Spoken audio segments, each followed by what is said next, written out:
Welcome to the Fierce Podcast. I'm your host, John Fierce. And cheers.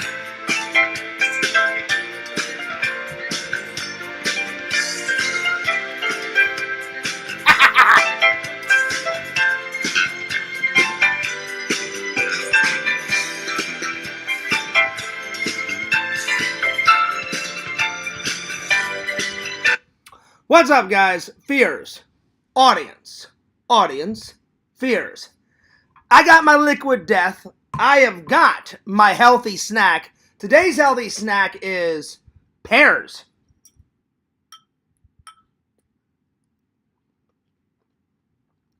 That's a pretty good pear. All right.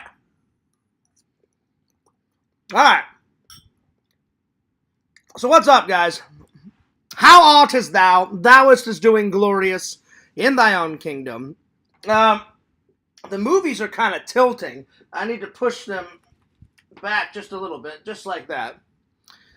I'll fix it later. Anyway, welcome. Let me open up the chat. Got a hell of a show for you today. Lots to tell you. Lots to tell you, my friends. There we are. Open up the chat. The movies are kind of... There we are. All right, switching from top chat to live chat. We got 1 like so far, 2 viewers. What's going on? Hope all is well. And, guys, today we've got a guest.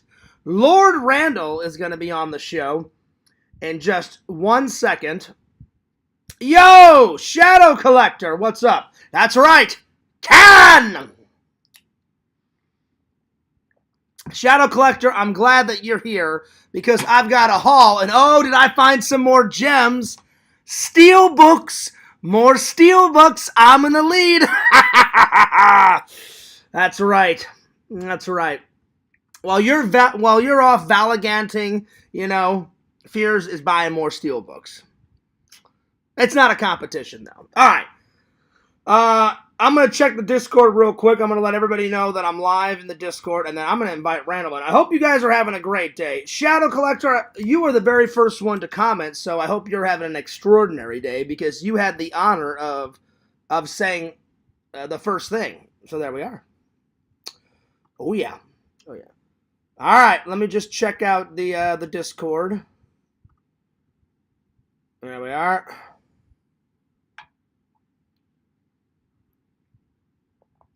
All right. Give me 1 second.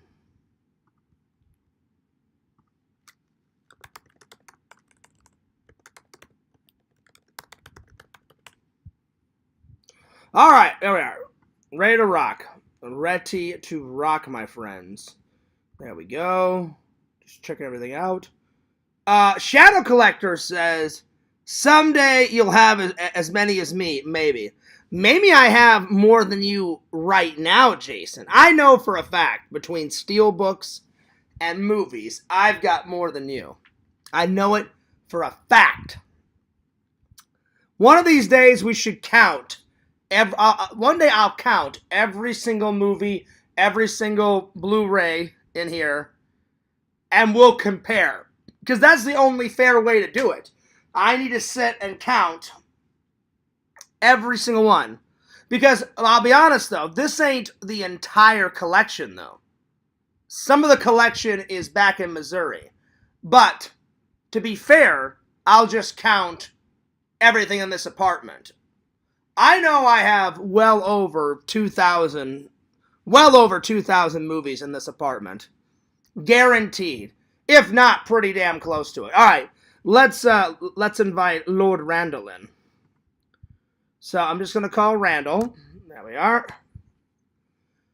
We'll get Randall in. We'll have a little chat. Today's topics are, I'm going to do a nerd haul. We're going to be reviewing Haacksaw Ridge. Great movie. Yeah, we are. Well, this shows you some proof, Jason. I've got a steel book right here. I've got more steel books on the way. Hey. So, the proof will be in the butter. The proof will be in the butt soon. Yeah, but Jason, have you counted your non-steel books? I'm talking about your entire collection, my friend. We should do that one day. We should count up all of my Blu-rays, all my steel books, everything. You should count up all of yours. I mean, everything, every enchilada, and then we'll see. You know, we'll see. If you have more than me, then I will congratulate you. I kept track of my collection with an app, so I know the exact amount I have. Well, what is the exact amount that you have? Because I can count all mine up. I will count all mine up, and we can compare. So, what app are you using? What app are you using to use? Yeah, I keep track. I have 2,000. Okay. According to my app. Oh, 2,100. Wow. That is a lot, my friend. That is a lot. Well, I will... so what app do you use? Because the only fair way to do it is if I download that app and use the exact same one.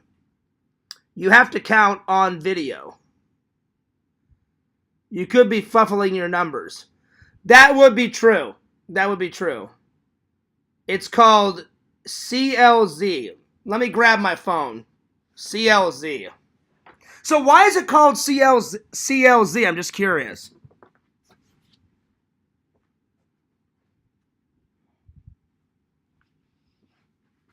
Why is it called CLZ? Before I get Randall in here, I'm going to download this app. So, Randall, give me 1 second. Let me go to my app store. CLZ. Is it just that CLZ in big caps?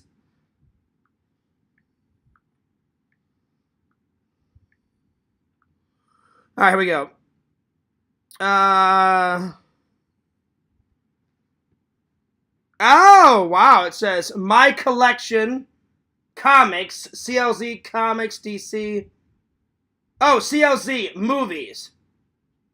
This must be it. This one right here. Because there's a few of them. There's a few of them. Just the name of the company. They do collection apps for different things. There's a movie one, there's a game one, music, and so on. Yeah, that's what I was looking. So I guess it's that green one, the movie one. You see it? Oh, wow. Oh, they have it on books, music.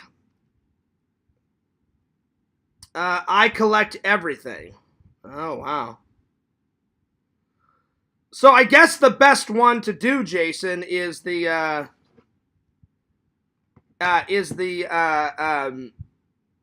movie one. Yo, Richie, what's up? Is that the best one to do, the movie one? I guess. All right, well, I'm going to download that one. Because then I wouldn't have to count every single one on camera, right, Jason? Because then, if I use the same app, then I wouldn't be cheating, you know? All right, I'm downloading it right now.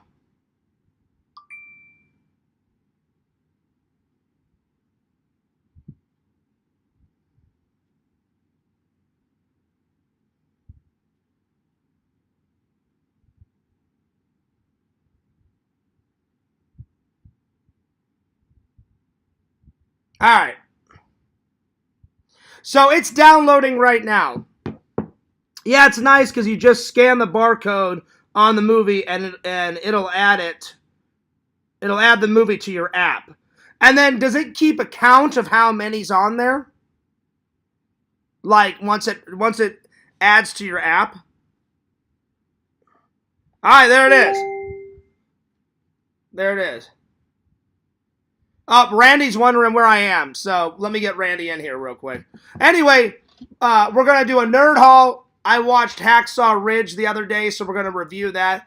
And then me and Randall are going to talk about creating our own business. So here we are. So a big shout out to Jason. Yeah, we'll find out, Jason. I'll ask more about this app. Let me just get Randall in here real quick. All right.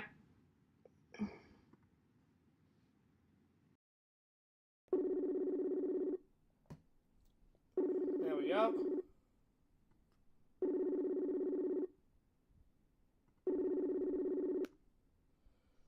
Lord Randall, what's up?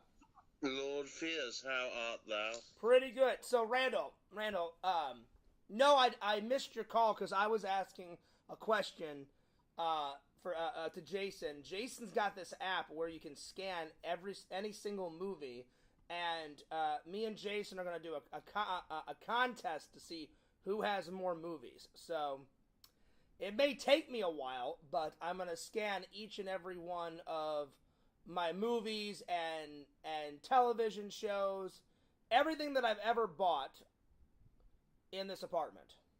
Randall, I know you're not frozen. I know you're not frozen, Randall. Ha ha ha ha! There it is.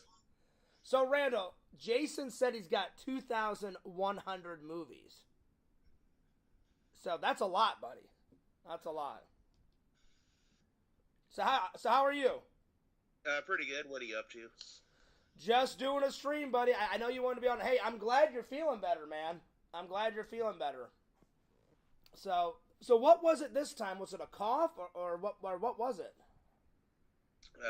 I still got it. It's like a cold or something. But you said you feel like 100% better. No. Well, on the phone you said. No, I did not say that. I said I feel better. Yeah, that's what I meant. I meant you feel 100% better than yesterday. That's what I meant, Randall. Like you said yesterday, you were like on death's doorstep, So I'm glad you feel 100% better than yesterday. Is basically what I was saying. I'm glad you feel better though, because dude, being sick is the worst. Being sick is the absolute worst, my friend. So yeah. I hear you. So Randall, today's topics are I'm gonna review this. Yeah. Haacksaw Ridge. Great movie. I really want to see that too. The what? I said I really want to see that too. Randall, you need to. It's such a good movie, and it's so awesome that it's based on actual events. There was a real guy named Desmond Dawes, and he was a war hero. He received the Service Cross, 2 Purple Hearts, the Medal of Honor, and he saved 75 people on the battlefield. So the guy's definitely a hero. The guy did a lot. Yep. And he was a Christian. So yeah. So welcome everybody. We got 4 viewers. We got Randall, a special guest. We got Shadow Collector, Richie, and Randall. Big news. D-Man wrote me today and said, "Hey Fears, I'm sending you a package." So he said it should arrive tomorrow, my friend. And then he said, "Fears," he goes, I sent you something first, and I want you to unbox it. And then he said, "I'm going to send Randall something." And I said, okay. I said, I'll let him know. Because remember, in one of my videos, I said, hey, if you guys want to send me and Randall fan mail, send Randall's fan mail to my P.O. box, and I'll make sure Randall gets it. So so D-Man said, Fears, your box is going to come first. And he goes, and then I'm going to send something for Randall to your P.O. box. And he said, the next time Randall comes down here to visit, or the next time I go visit you, Randall, I'm going to give it to you. So what do you got to say about that? Pretty good. I knew you'd be excited, buddy. I knew you'd be excited. Are you drinking the devil's drink? The devil's It's not drink. the devil's drink. It's liquid death water. That's right. So, Randall. How is it different from normal water? Well, it says that it's no additives, no preservatives, it comes in a recycled can. Stone cold mountain water clawed its way through the deep inside of the earth to murder your thirst. It's really good. It is really good, Randall. Is it really good, Fears? Mm-hmm. And it's about 99% alcohol. No, it's not. There's no alcohol in it. I swear to God. There's no alcohol in it, Randall. No, Randall, yeah. I have not went to Chipotle or Burger King in 3 weeks, buddy. I really have been trying to lose weight, my friend. I really have. I really have. So, I'm eating a healthy snack right now. I got my pears, you know. So, Randall, what was the topic that you came up with that you wanted to talk about? Well, you got 3 topics, and the third topic is businesses we would want to start. Remember? Well, I thought we would start with yours because I'm only gonna have you on the show for a little while, and then I'm gonna do the rest by myself. Yeah. So let's start with yours. What was your topic that you wanted to talk about? Well, as far as businesses, I'd like to start. I'd like to be a writing coach. Okay, so let's start with mine, and then we'll go into yours. So the third topic we're gonna start with that one. It's called create a business. So let's say you made it on YouTube, Randall, and you had like 1 million followers. Would you have 2 businesses? Like, would you sell merch, and that would be a business, and then you would do your writing, or what would you do? Well, I could probably do this on Fiverr, where I would just help writers, help them write, help them get past writer's block and procrastination, and the thing about editors and proofreaders is they don't give you any ideas, like I've talked to several editors and proofreaders and stuff, and I'm like, I want ideas, like I got this character, he can do X or he can do Y. Like, what's Z that he could do? Like, what's the third option? And like, oh, well, we don't do that. We're just proofreaders. We just tell you, like, oh, your spelling's wrong, your punctuation. I want to give people ideas. I don't want to be just the guy who, like, fixes a period or, fixes somebody's spelling. I want to give people ideas and avenues they can go down instead of just getting just a straight proofreader who just focuses on grammar and all that. So your first business would be a writing company to help people not only write whatever type of paper, a script, a resume, whatever their writing project would be, not only help them write it, but give them ideas to make the writing project even better.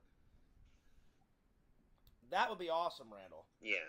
So, not only would you give them advice, you would help them create new ideas to make their writing project even that 10 times better, but you would also help them write it too to make it look professional. And I think that's a great idea. Yeah. Plus, that's one of your passions, Randall, and as we all know, I've seen Randall's writing. Randall's helped me write many Fierce Man scripts before. I've written some myself. Randall, I've seen some of not all of your Cameo Man scripts, Randall, but I've seen a few of your Cameo Man scripts. So you know how to write. I've never seen any of your Fiverr work, though, because you have to keep it confidential because it's with a client, so I get it. But well, I can't show that stuff to anybody. They won't let me. Yeah, that's what I'm saying. Yeah. But even I don't even have to see that, though. I know you're a good writer, Randall, because you and me have wrote, like, scripts together. And I know that you're talented. I think we've done all the Fierce Men together. Yeah, well, every single one of them. Every single one. No, you know what? I think I wrote 2 by myself. The interview. But we've done the first one, the third, and the fourth one together. Uh-huh. And then what about the 5th one? Did we write the 5th one together? Yeah. Yeah, we wrote the 5th one. Randall, you know what? Another thing that I'm looking forward to is you and me doing the Fierce Man 5 commentary, because I did the commentary for Fierce Man 4 by myself. So Fierce Man 5, I really want to do that with you. Yeah. And I'm putting in a lot of Easter eggs and stuff, so... good. Because now the thing is, guys, is Randall does that even when I don't have to. But one day, remember, Randall, I did call you one day and say, Randall, you're putting in Timmy, right? And you went, oh yeah, Fears, I got Timmy in there. And I said, you're putting D-Man in there, right? And he goes, oh yeah. And then I also, this is how the genius of Randall's brain works. Then I said, remember this, Randall? I said, be sure to put some Easter eggs in the background. And he goes, Fears, I'm already way ahead of you. And I went, got it. So let's expand on your business, Randall. So it would start off as a writing thing. What else would you add to that business? Like what other things would you add to it to make it the best writing company and the best product to sell to someone? Well, I mean, the product would be me, and my wisdom. And it would be like a life coach, except instead of just for general life, it would be writing. So it would be me giving advice to people, giving them ideas, and then I would help them connect with some of their inner parts, because what a lot of people don't know is, we have several different parts in our psyche, and there's four specific archetypes. There's the sovereign, which is also another name for a king or a ruler. We've got the magician, we've got the lover, and then we've got the warrior. Okay. And when you connect to each one of those different parts inside your psyche, they give you different advice, and all of their advice is correct, but you get like four different points of view. So, if you're blocked on something, you can ask the warrior, okay, what do I do about this problem? And then you can ask the sovereign, what do I do about this problem? Okay. And they give you different bits of advice, and, you can take each one, or you don't have to take any, but, they're inner parts of your mind, and they help you, come up with different advice. Well, the reason why I asked is because before we go on to my business, I was like, I want to find out about all the aspects of Randall's business. So the main product would be you selling like, hey, I'm a writer. You guys need help. I will offer my writing skills. I will give you guys creative ideas to make your writing project, no matter what writing project it is, the best writing project. Yeah. My next question is besides the product of you, would there be anything else another idea that I thought you could add to your business would be like writing seminars, classes. Yeah. You could like that. That's what I meant by, is there any other products in your business? Like if you actually made this business, like I think like you'd be perfect for what like what Tony Robbins does, Randall. So not only would you help them on their writing project, be like, hey, if you buy my all-inclusive package, if you buy my all-inclusive package in a month, I'm gonna do a big seminar in L.A., or wherever, and I'm gonna talk about writing, and then the next month I'm gonna do another seminar on life, or whatever. Well, I wrote out. I could do a DVD or I could do a seminar, and probably, if I did a seminar, I could record it, and that could be part of the DVD. Yeah. So I was thinking, I could do one on outlining. I could do a seminar on description, dialogue, characters, plot, incubation, procrastination, writer's block, world building, and revising. Because those would be the topics. I love those ideas, and I love that you would sell yourself, because because you're a great writer, Randall. I've seen it. The fans have seen it, and then when you said I would sell myself, like, you need help with a writing project, I have the solution, me. But then my next question was, well, Randall's so talented, he could do other stuff than write. He could teach, like, writing courses, magic. Yeah. And I was like, I know Randall would add some type of magic in his business. Yeah. So, is there anything else that you would want to add to that first business before we move on? I like to put up some courses on Udemy, and I think that's what I'm probably going to do probably sometime this year. Okay. Because they teach their Udemy courses on how to teach Udemy courses. And, and you can sell a course for like maybe $20. So if I like sold 10 courses, that'd be like $200 right there. There you go. Well, I think that's a good idea. So that would be your first business. Would you want to create another business around your YouTube channel? Like, let's say you got 1 million subs. Would you ever want to create a business to sell merch or sell magic or anything like that? That would be like the writing would be the main business. Would let's say you got 1 million or 2 million subs, because a lot of big YouTubers start selling merch and stuff. Would you want to do a second business like that? I wouldn't sell merch, but what I would like to do as far as YouTube would be to get somebody to go around town with me, just going up and down sidewalks doing magic for random people, and somebody just films it. So So you would never want to sell merch? No, not really. Merch isn't really where I'm. Maybe like a few T-shirts and mugs here and there, but no. That's what I'm asking. Like, would that be like if people wanted merch? Would you want to make that a second business just to sell those few T-shirts and mugs and all that? Yeah, sure. Okay, cool. All right, so I would want to have two businesses, Randall. Of course, if I ever got like 1 million or 2 million or 3 million like on my YouTube channel, I would want to sell some merch. Fears merch. I've got so many ideas. Visions is already gave me some ideas. I've already came up with some ideas by myself. The first one I would sell would be the anime bullshit T-shirt, for sure. Yeah. Because Visions sent me the picture and he's like, "Fears, you can use this if you want." And I was like, "Oh, sweet, buddy." I'm like, "Thanks a lot. I appreciate that." You know, so there would be that. And I would just keep adding new merch in it as we go. And then I would love to do some type of...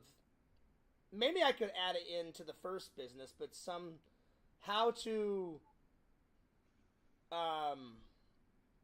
like do a professional interview. Like how to teach a professional interview. Because not only did I learn how to do that in film school, but I've done some learning on my own. And I've watched videos on how you prepare for an interview, to interview someone. So I'd love to, like, teach someone else how to do an interview. Like, come well prepared, dress nice, have water, you know, make the guests feel comfortable, make yourself feel comfortable, sit in an area that you're most comfortable at, stuff like that. Like, I think that'd be cool to teach someone that. So, I don't know if I would have two businesses, Randall, but I would take all of that and surround it around my YouTube channel, because the more subs you get and the more exposure you get, you know, the more opportunities YouTube gives you. Like, and I use Casey Neistat as an example. Once he got like in the 5 million, the 10 million, the 12 million, they started asking him to do seminars all around the country and around the world. And he would tell about which seminars he went to and what he talked about in his vlogs. And he'd be like, apparently these people think I know a lot about film. He goes, I like film, but I like just making YouTube videos. Who are we talking about again? Casey Neistat. Oh, yeah. So they would send him off and do these seminars and say, look, this worked for me. Hopefully what I tell you guys will work for you guys. So that would be cool. Because, and I totally agree with him. I said the more subs you get and the more exposure your channel gets, the more opportunities you get. Uh-huh.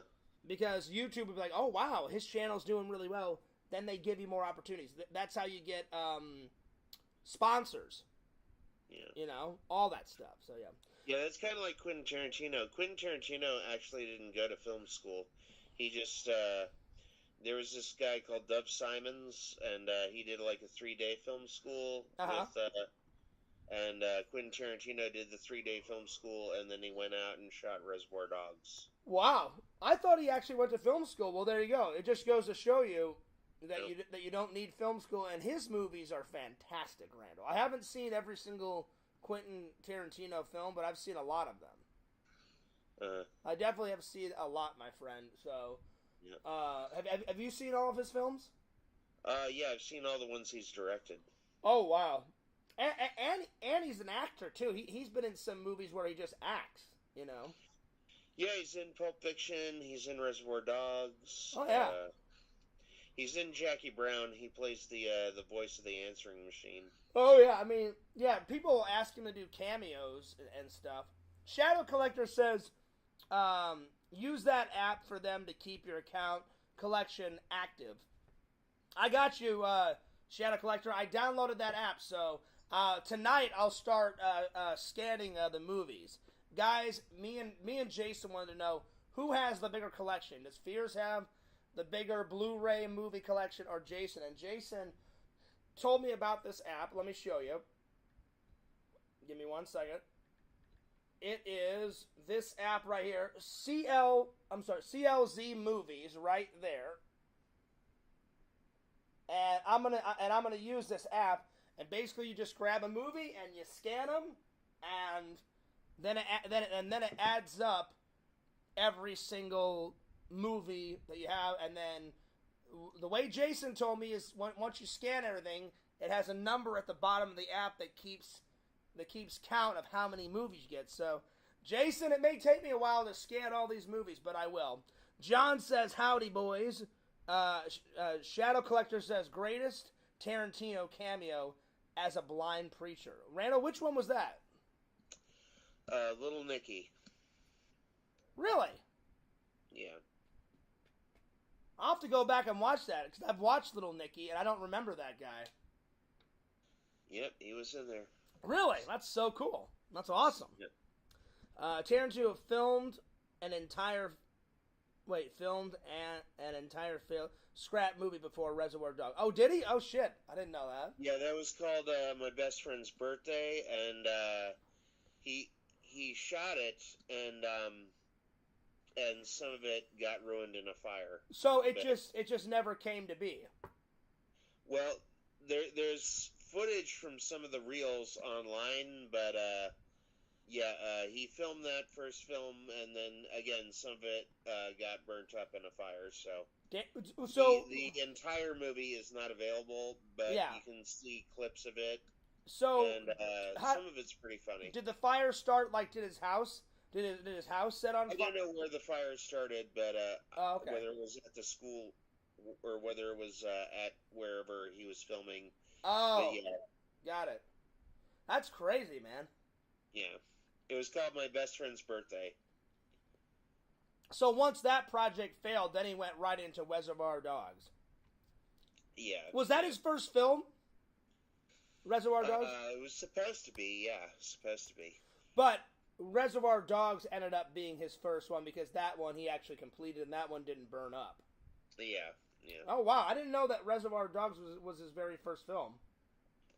Yeah. That's interesting. That's very cool. All right, Randall. Well, now that we talked about that topic, now it's time to talk about the topic that you came up with. So what else would you like to talk about on today's show? Well, the topic that I came up with was the life coach topic. All right. Let's talk about life coaching. All right. So the floor is yours. Go for it. So, a lot of people don't know what life coaching is. It's just just helping people, giving them a way to deal with their problems and, create goals and stuff like that. And, I've got, a goal-setting book coming out probably this year. And, okay. And I believe that goals are probably the solution to 95% of the problems that people are having on a day-to-day basis. And there's several exercises that we could do, that would not just help you, but would help anybody get clear on what their goals are. Because Tony Robbins says, one of the keys to a successful life is creating a compelling future. But the problem is, a lot of people don't know. A lot of people don't plan far into the future, and a lot of people have absolutely no idea what their goals are, what they would want to do in the future. And I go to McDonald's and I go to Subway all the time, and I ask the people, just chatting it up with them, what are your goals for the future beyond Subway or McDonald's? And I don't know. Randall, I'm not yawning at you, Randall. I'm a little tired from. How dare you, Fears? I'm sorry. Dare you? Well, I didn't want to troll thinking I was. Randall, I didn't want to troll thinking I was yawning at you.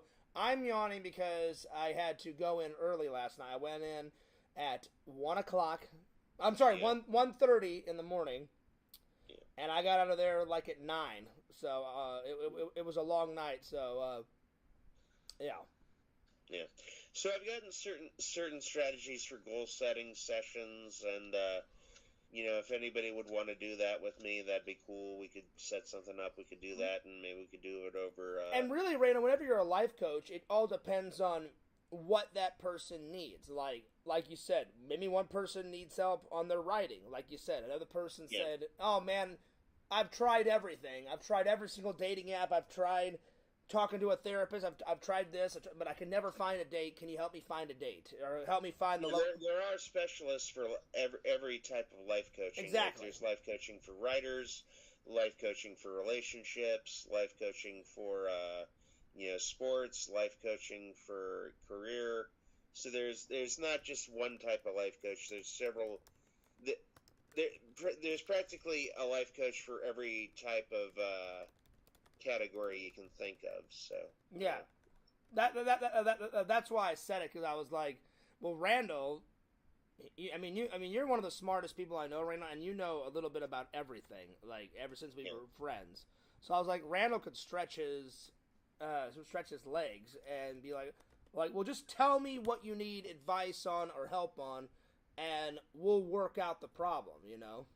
Yeah, as far as writing goes, I can pretty much wing it and do whatever. But if it was like other problems, like if someone came to you and you were a life coach, Randall, and said, "Look, like Randall, I've tried everything, and I mean everything. I've paid money for a therapist. I've paid for a psychic to tell me where the love of my life is. I've went on every single dating app. I've wrote girls 1,000 messages. Nothing's working. I need your help." You could probably figure some type of advice or help and give him that. But let's say it was like on something as small as, like, I don't know how to set up a garden. Like, like I want to set up a garden. Like, there's like Randall said, there's life coaches for everything. Like, every time I try and plant a garden, all I get is brown and rotted stuff. Like, I want like big green trees and big, fruit and vegetables, something like that. Something as small as that, have a life coach. I mean, and like Randall said, you can have a life coach on pretty much anything. Yeah. Randall, what do you think would be like one of the weirdest things to have a life coach for? Like, what do you think? I mean, besides relationships and stuff, because relationships, you're really putting yourself out there, like, and you're asking for help, and you're like, well, this feels a little weird, but I'm sure this life coach could help me find the love of my life. But what do you think the weirdest thing would be to have a life coach for? I don't think anything would be weird. I mean, like, well, maybe weird's the wrong. Have tons of different hobbies. And maybe weird is the wrong word. Like, what do you think one of the most unusual things would be to have a life coach for? I'm just curious. Have a life coach for? Yeah. I don't know. Really can't think. Because you said you could have a life coach for pretty much anything. Yeah.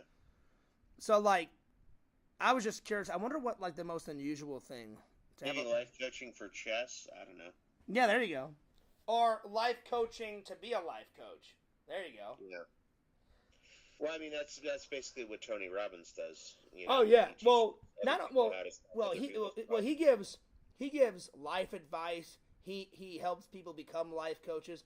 He helps people in relationships. I mean, he's like a jack of all trades. Yeah. Because he does business mastery. One of the things that he does. Oh yeah. Yo, Visions, what's up? Good to see you, my friend. And he puts what is that, Randall? 2 cassava melons. Oh yeah. Well, for a minute they looked like watermelons, and I was like, Fears is losing his eyesight the older I get. I'm like, what the hell is that? Cassava melons. That's right. Well, there you go, Visions. There you go. So yeah. Tony Robbins he has 3 books out right now. One of them's called Unshakable, and then he's got another one called let's see. There's Unshakable, and then there's the last one he put out is called The Holy Grail of Finance. There you go. So he's got 3 books on finance right now, Fears, and I think you'd do yourself a good service to check him out, because he teaches you how to invest and how to invest in the stock market. Well, I actually already started doing that, Randall. Before my dad died, me and my dad invested in some stocks and stuff. And plus, my dad was really smart before he died. Like, when I was born, he bought me some stocks. So I definitely keep up on those stocks. And I don't want to say what stocks they are, but my dad bought in the 80s and 70s. He thought, well... stocks and Dillian Harper DVDs. I wish, Randall. Maybe Blu-ray action. Have her on some 4K. The stocks are rising. Listen, Randall. Have her in 4K. Oh, her stockings are rising. She's got those black stocking on that drives Fears wild. You know, I'd be like, I could take those stockings off with my teeth. You know, I could do that. I could really do that. Wouldn't have a problem with that. No, Randall, I love that you put Dillian Harper in the last campaign video. What was her job gonna be if I got elected president? What was it? Head of state. Head of state. Yeah, but I'm telling you, were trolling in the last one, Randall. I hate Hellraiser. I cannot stand Pithead. And you said, you love Hellraiser. No, I don't. Hellraiser 1, Hellraiser 2, Hellraiser 3, Hellraiser 4. No, I do not. I've never watched. I've only watched one complete. I've watched one completely and half of Hellraiser 2, and then I was done. I've never seen a single frame of 3, 4, and 5 because he's crap. You know? I just have no interest in him. You know? He's not as cool as, like, Freddy or Jason or Michael Myers. Hell. Well, he kicks Michael Myers' ass. Hell, Randall. The Leprechaun and Chucky are more interesting than fucking Pinhead, you know? The Leprechaun really fears. Yeah! Really? Yeah, the Leprechaun, you know, at least he's got some... The Leprechaun, don't make me steal it. Don't steal my pot of gold. Randall, listen, that's one of my favorite scenes out of... That's Wayne World 2, right? Yeah. Yeah. And then Garth... No, I think it's 1. No, it's 1. I'm sorry, it's 2. It's 2 because they're in the doll factory. Remember Wayne and Garth? They said, we recently moved out of my parents' house, and we're in the abandoned factory on the edge of town. And then he's like, it kind of reminds me of that movie, The Leprechaun. And he's like, I'm the Leprechaun. And then Garth's like, whoa, cool, okay. Don't try and steal me pot of gold.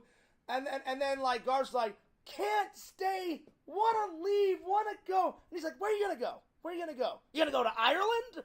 And then he starts screaming in the background, Randall. I fucking love it.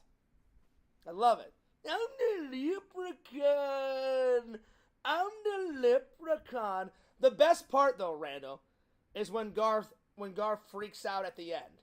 Where he's like, can't stay. And he's doing this with his hand. Can't stay. Want to leave. Want to go. And then, like, Wayne's like, where are you going to go? Where are you going to go? You going to go to Ireland? And then it starts up all again. I love that scene, Randall. Yep. Vision says that's perfect. Oh, my impression? Oh, well, thanks, Visions. I appreciate that. Melons Monday. There it is.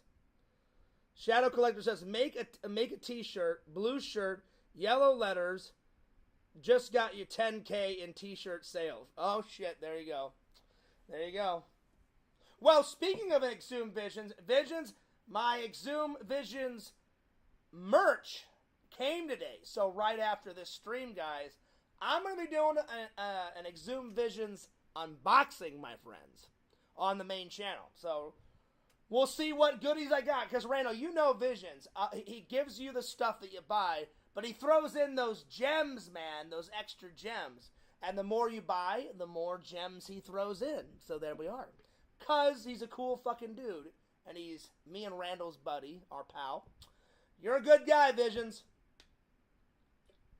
So Randall, like, what if he threw in, like, what if he wrote you a book this time, Randall? Because he's already written me a book. So Randall, if Visions wrote you a book, what would it be? It would be How to Create Merch by Visions. Oh, there you go. There you go. How to create merch. Because he creates merch all the time. Shadow Collector says, Fierce, where the fuck is the woo? You know where it is, Jason? It's half of it's still in my memory, and the other half of it is... Hang on, where is it? Let me find it. It is... It's still on this, buddy. Waiting for Fierce to edit. I'll edit it whenever the fuck I want, buddy. Ha ha ha ha. It's still on this glorious hard drive. Anyway, Randall, hopefully I get to see Adam the Woo for the 3rd time at Super RetroCon. By the way, Super RetroCon is in 2.5 weeks. Randall, would you like to go with me? I'm throwing the invite out. It's like, I know you loved going to the Star Wars convention. Now this one you'd have to buy. I need to find out how much it is. Let's find out how much it is. I'm good. I'm telling you, Randall, you're gonna miss a hell of a show, buddy. I mean, it's Jeff's biggest show out of the entire year. Like, Jeff, I asked Jeff at the last convention I went to, which was this past weekend. I said, you started selling them, right? And he goes, yeah. He goes, did you already get your ticket fears? I went, oh yeah. I'm like, I got mine. And he goes, yeah. He goes, the last time I checked fears, like at least 20,000 tickets had already been sold. I was like, damn.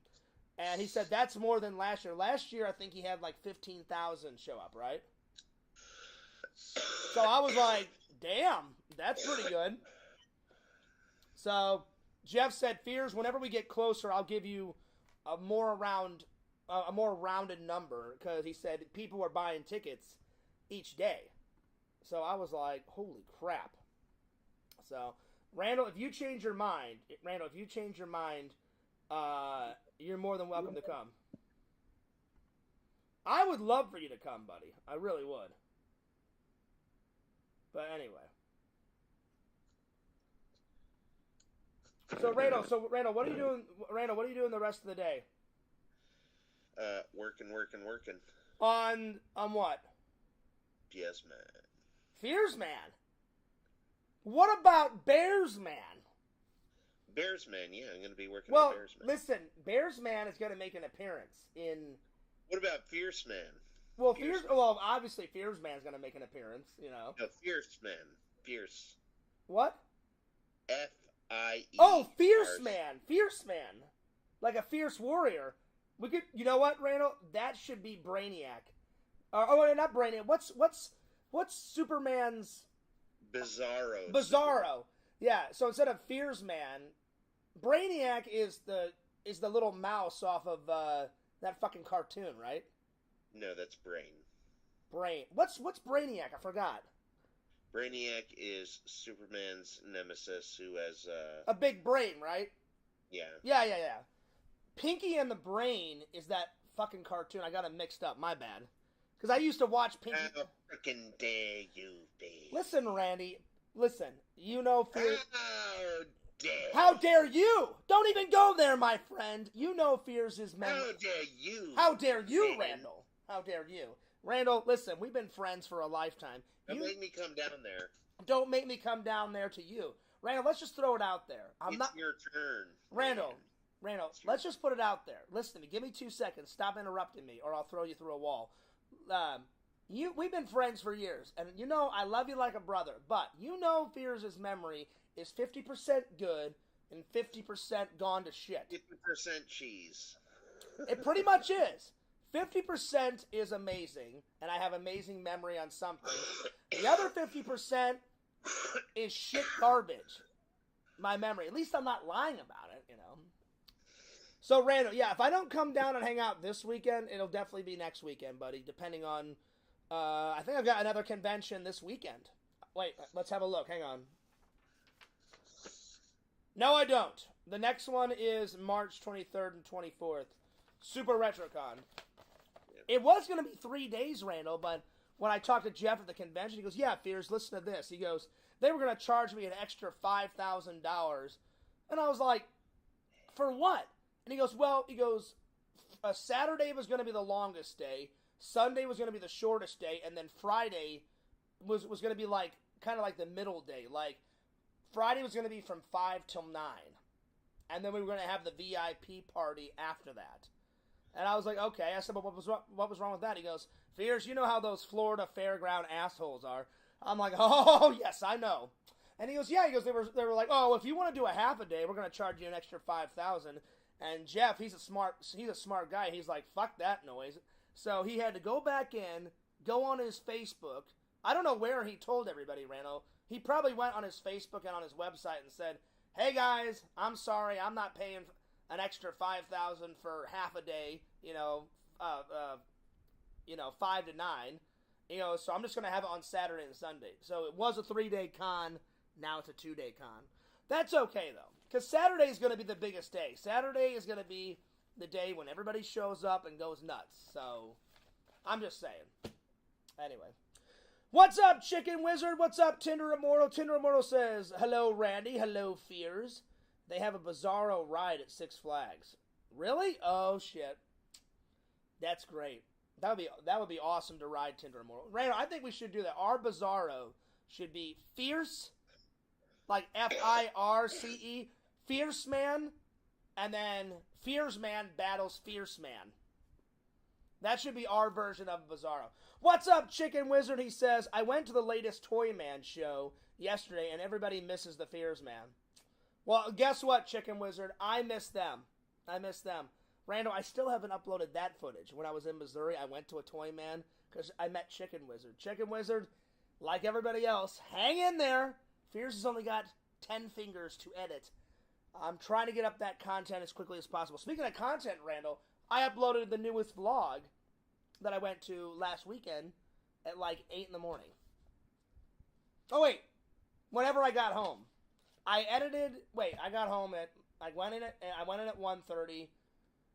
I'm so tired. I either got off at 8:30 or 9. I can't remember. Whenever I got home, I edited it, but I said, oh, I'm not going to upload it while I'm gone. I said, I'm going to upload it right when I get home. So I let it compress, and then the final video was on my laptop, right? And then I said, I'll just leave it, and when I get home, I'll just hit upload. It uploaded because it was only like an 8-minute vlog. I trimmed it down, and then yeah. So I've been getting them up quicker. So yeah. Well, Chicken Wizard, tell them the next time you go, tell Chris I said hi, because Chris is the one that's in charge of the Toy Man, and me and Chris have been friends forever. I knew his dad before his dad passed away, because his dad used to own Toy Man Randall.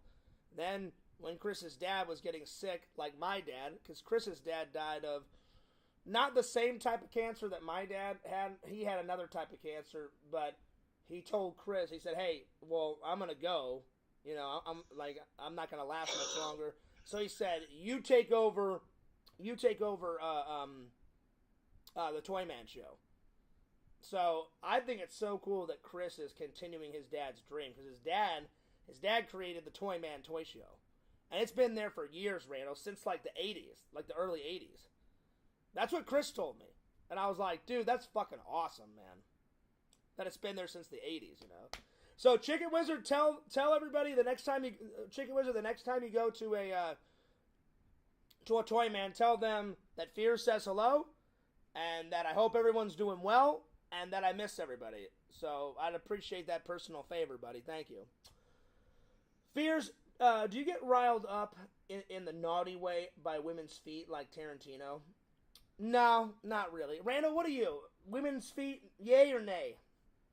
Nay. I'm going to go with nay with me, John. The tits and ass really get Fear's emotions a rumbling. I'm more of a booby guy. I like the ass. Girls have nice asses, but boobies I like to play with. I'm more of a booby guy, you know? But I appreciate a woman's ass, too, you know? But once I see those boobies, Randall, flopping around in Fear's man's face, I'm like, all right, this is getting good. This is getting interesting. All right, let the fun begin. So, yeah. So, Randall, I've added some more to the list. So, a TikTok viewer noticed, I guess a TikTok viewer of mine is a YouTube fan. A TikToker. And I've never seen this, so I'm gonna watch the trailer live, Randall. But I guess he watches my TikToks and my live streams, and he said Fears. You've never seen Showgirls, Fears? It's a good movie. No, I've seen Showgirls, Randall. That's not the movie. So he wrote. Hang on, Randall. Excuse me. You're interrupting me. Shut up. Me talking. You hush your little mouth, Randall. That's right. I'm just joking, man. I don't care. I'm just playing around. So anyway, to make a long story short, a TikToker wrote me and said, Fears, I love that you have a list of all these movies that your fans are, like, telling you to watch. And I said, oh, yeah. I said, I've kept track. And he said, have you got any off the list? I said, oh, yeah. And then I took a picture and I sent it to this guy. I don't know who it is, but I took a picture of this. And I said, The ones crossed off are the ones that I've gotten to. So all the ones crossed off I've gotten to. So, and I told him I've gotten 1, 2, 3, 4, 5, 6, 7 crossed off the list. And he said, well, Fears, I've got another one for you to watch. I've never heard of it, but Visions, have you ever heard of a movie called Life Force? And it was made in 1985. Randall, what about you? Have you heard of Life Force 1985? I heard it's very porny. Horny or corny? Porny. Oh, shit. Okay. Yeah. Yo, Larry! A lot of nudity in that film. Larry, what's up? Larry says hello to me and Randall. Randall, quit being a bitch and say hello to Larry. Say hello to Larry now. What up, Larry? Randall, that was perfect. You're like, why are you hurting my feelings, man? Why are you hurting my feelings, man? Oh, Lord. I'm joking, Randall. I'm joking. Well, good to see you, Larry. It's been quite a while. It's been quite a while. I guess Larry took a little bit of a break. Randall, you know I'm kidding. You know I love you, buddy. You know. I don't know, Visions. That's why I was asking you. You are the sci-fi. You are the sci-fi horror movie. The what? The what, Randall? I said, do I fears? Do I? Well, I hope you know that. Do I fears? Do I? Randall, I hope you know that I'm kidding. You know I'm kidding around. You know I love you, buddy. Yeah. You know I love you. I'm just joking around. Visions, I don't know if Toby Hooper made that one. I mean, I could find out, but I've never heard of Life Forces, so I'm gonna watch the trailer and do a reaction after me and Randall get done hanging out on camera. But yeah, I guess, Randall, to make a long story short, this fan said, well, I love that your fans give you suggestions. And he goes, Fears, since I'm a TikTok fan and a YouTube fan, he goes, can I make a suggestion? I said, yeah. I said, go for it. I said, I'll add it to the list. I said, if I like it. And so I like the name. I've just never heard of Life Forces so he said, I know you like the year too. I said, well, it's just easier to look it up and buy it and find it if I have the year and the title of the movie. But have you ever seen that, Randall? Life Forces, 1985? No, I've never seen it. Have you heard of it? I've heard it's by a really famous author, but... Okay. Well, I'll have to give it a little watch today and see what it's all about. John says, Randall, some girls like their tits slapped. Are you into that? What do you think, Randall? Yeah, sure. If that's what they're into, yeah. I wouldn't mind that, slapping some boobies. There you are. Yeah. It's more fun to have the boobies in your mouth. I'm just saying. Yep. Why would I slap them? Why wouldn't I just play with them and caress them, you know? I'm just saying. But to each their own. Hell, Randall, Pixel told me about some weirdos that was like, you ever heard of the tails, Randall?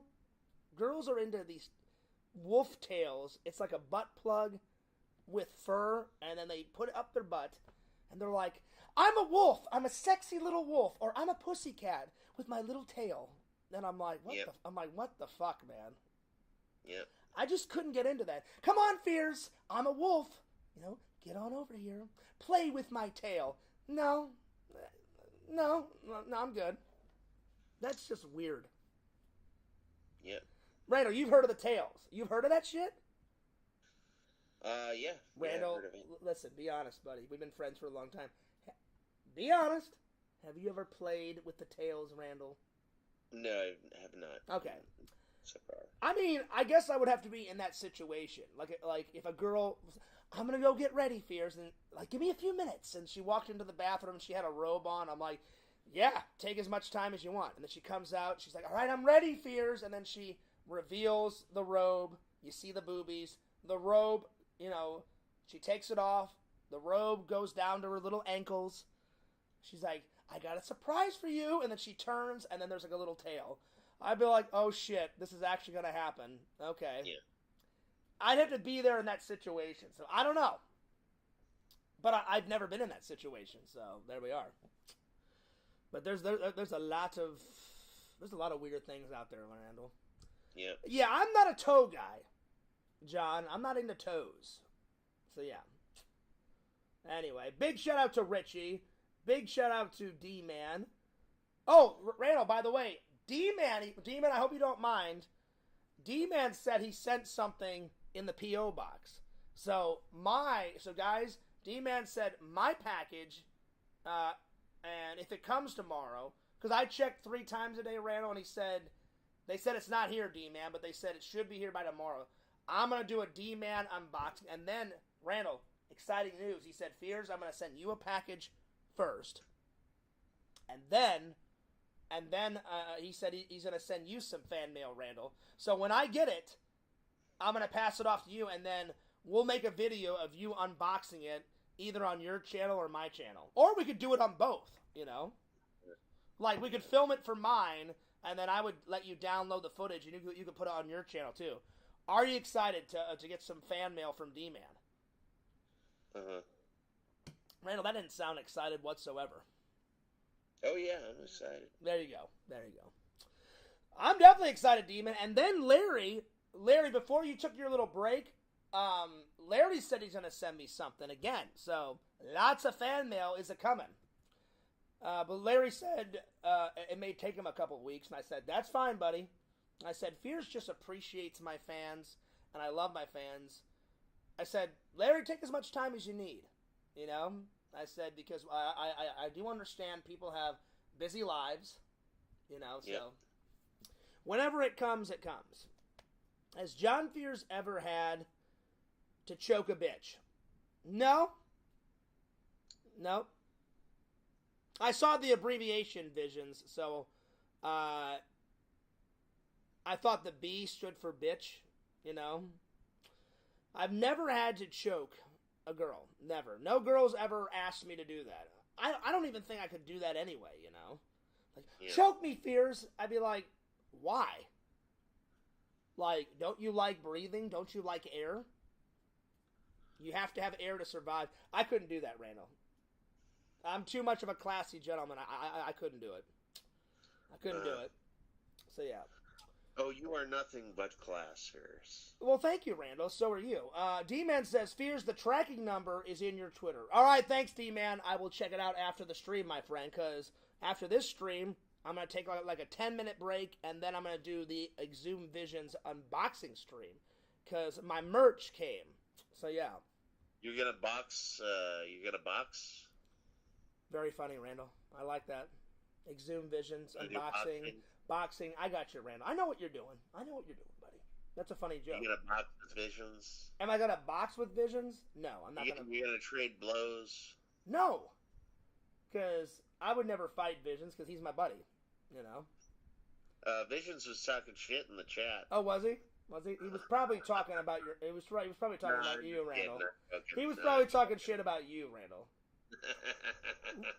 Well, Randall, I'll do a classic thing that that Quentin does and all the trolls do. What? They can't be talking about us in the chat. Randall, we're sweet little golden angels. We never do anything wrong ever in our lives. Randall, I think, was it me that created the sweet little angel thing, or did you? I forgot. I think it was Quentin. No, Randall, he's too stupid to create something like that. I don't think it was him. Was it? Quentin's very intelligent. He's a cool guy. Randall, if you think he's intelligent, then you're more delusional than I thought, Randall. I am schizophrenic, Fears, so. Well, listen, your schizophrenia is taking over right now, Randall. He is not intelligent whatsoever, my friend. All right. Zero intelligence with that guy. Oh my god. Okay. Anyway, let's get off of that. Visions is referring to the Wayne Brady sketch from the Chappelle Show.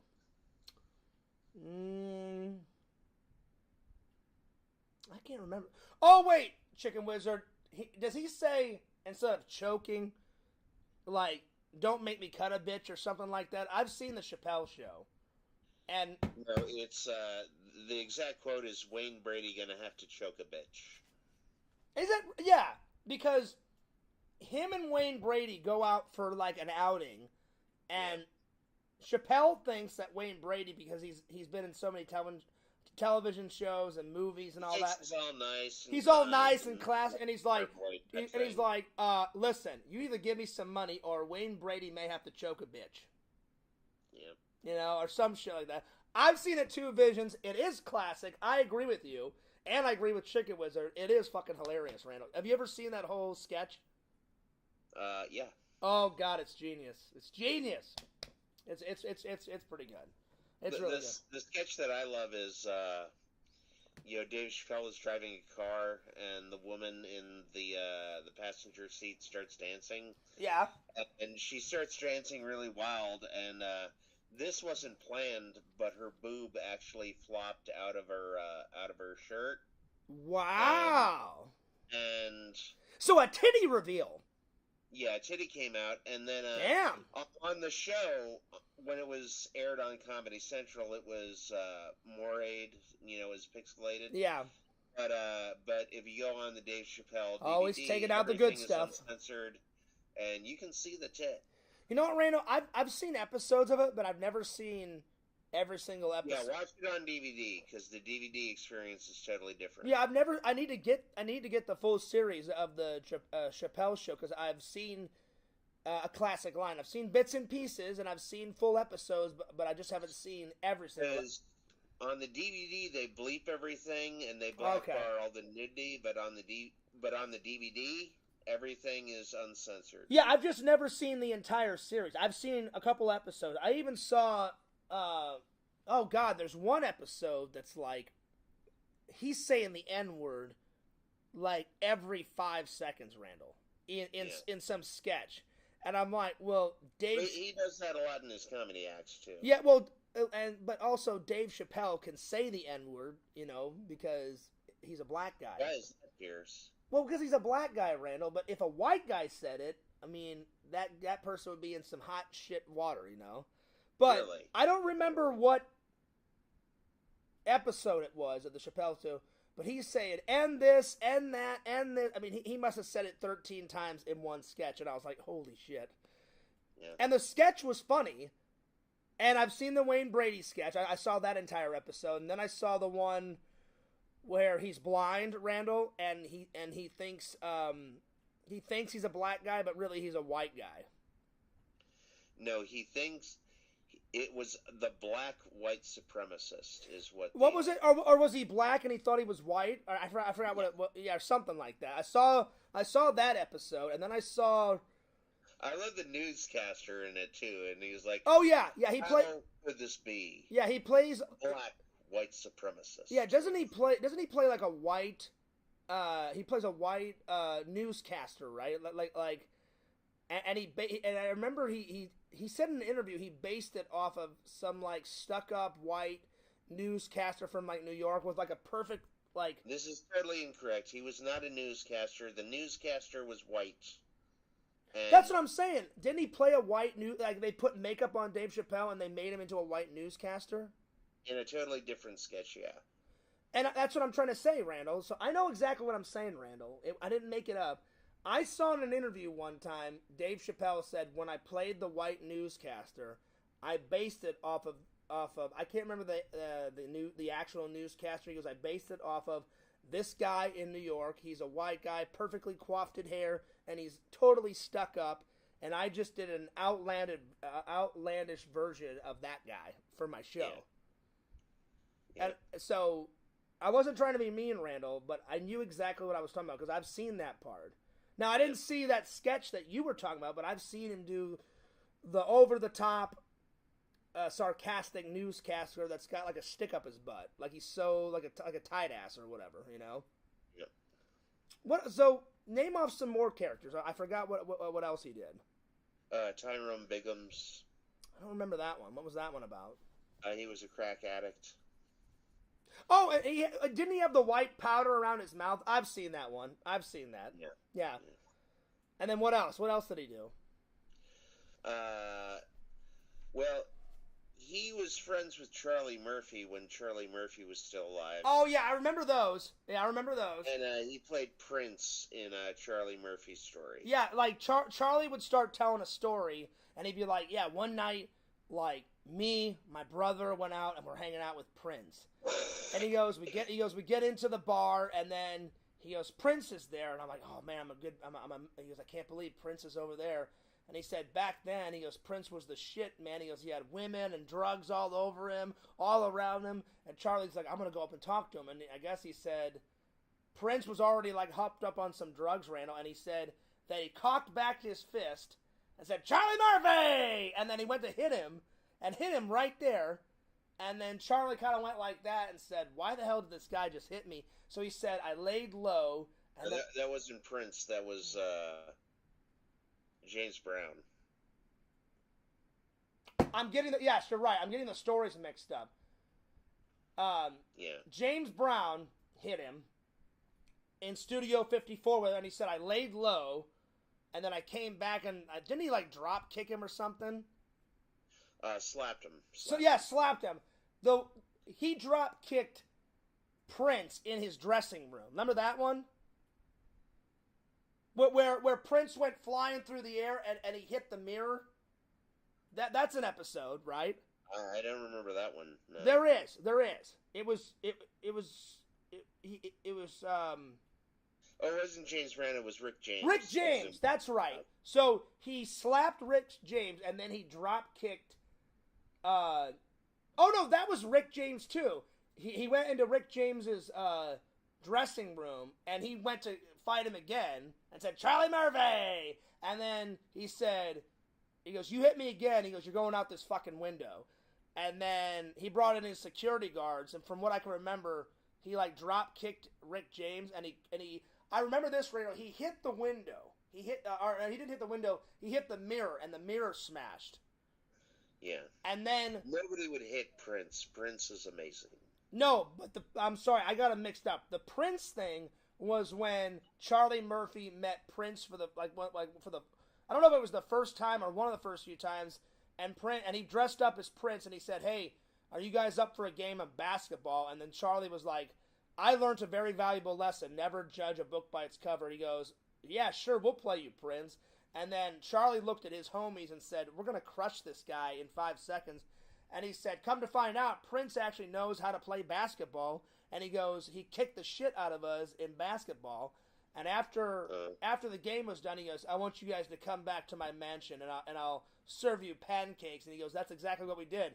As soon as he whipped our ass in basketball, we all got in our car, we drove over to Prince's mansion, and he served us pancakes. And he goes, and then Charlie said, so I learned a very valuable lesson. Never, never, never judge a book by its cover. So I apologize to the fans, and I apologize to Randall.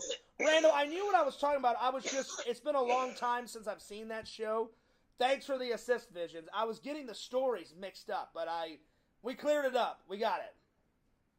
Because I remember I heard Larry Tate had a big fall. Like, he fell something. What happened, Larry? Did you fall down, or what happened? From what I heard, Larry just took a break, and now Larry's back. So I heard Larry had like a fall or something. I mean, that's what it. I'm gonna go to the Discord and check that out. Well, I mean, I can call him and get him in here, Randall, and he can. Get his ass in here. Yeah. Yeah. So yeah. Vision says, Randy, are you feeling all right? I don't feel 100%, but I feel okay.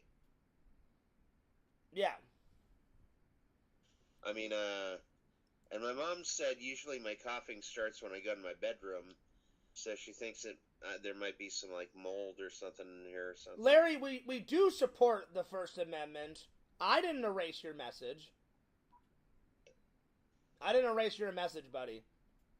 It says you retracted it, so I didn't do anything with your message, but I definitely will call Larry because he's been gone for a couple of days. I'm glad that you're back, though. I really am glad that you're back, though, Larry. Good to see you. Well, Randall, you said that you're feeling better today than yesterday. Like, Randall told me, guys, you were, like, on death's doorstep yesterday. You said you felt like absolute garbage. Randall? Yeah. So, Visions, I'm just glad that Randall's feeling better. It sucks that you still feel bad. So, guys, if you do believe in religion, throw Randall some prayers and some blessings, please. And if you don't, then just throw Randall some positive vibes. But Randall, I'm gonna call. And if you don't have any positive vibes, send Fears $100 bills, and Fears will give me the $100 bills. That would be nice because I would share the money with Randall. Just send a few hundreds my way. Yeah, Randall, I would share the money. So let's say somebody sent $600. I'd be like, Randall, here's $300. I'm gonna keep the other $300. So we both win. We both win, Randall. Randall, listen. I love you, buddy, but I don't love you that much. Fears would keep some of that money. No, I'm just joking, buddy. You know, I love you a lot, man. You know I love it. Listen, I would have to get some of the profits, Randall. I would have to get some of the profits. That's all I'm gonna say. Let me call Larry. Let's get Larry in here and. Let's see what happened because he said he was in the hospital. So. I didn't know that he went to the hospital. So I hope he's feeling all right. So I hope he's okay, man. I hope he's okay too. So. I hope it was just Josh and me. I hope so too. So, but we'll figure it out right now. I'm gonna call Larry right now. So give me 1 second. All right.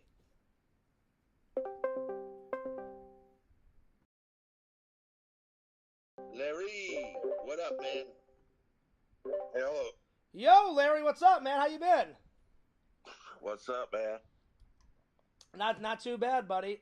So it's none of our business, but do you want to tell what happened? Because I hadn't seen you in the Discord for like 3 or 4 days. I didn't see you in my lives for a couple of days. What happened, buddy? Oh, I put it in Randy's Discord. Oh, well. That's where I was. I don't go to LC's hardly anymore. Well, yeah, but that's why I'm calling you. Like, what happened? What do you mean? Randy said that you fell or you were in the hospital. Oh, that was. I had to go to the hospital. I fell off my roof. Oh, wow. Are we out now, or? Damn. So, was anything broken, or... Oh, wow. Just embarrassing, man. So... The neighbors saw me. So, did you break any bones, or were you sore? Like, were you in the hospital for a couple of days recuperating from that? Because I'm sure, depending on how tall your house is, I'm sure that was quite a fall. No, I didn't break anything. I remember I got knocked out. Oh, wow. Well, my God. Well, I'm glad you feel better, buddy. Damn. Yeah. I seem to be okay. Well, hopefully you can still be in the show because I don't go to Randy's. Well, it's not really Randy's Discord. Somebody made up a Discord and put Randy's name on it because Randy even told me, and it's okay to tell them this. Randy doesn't even.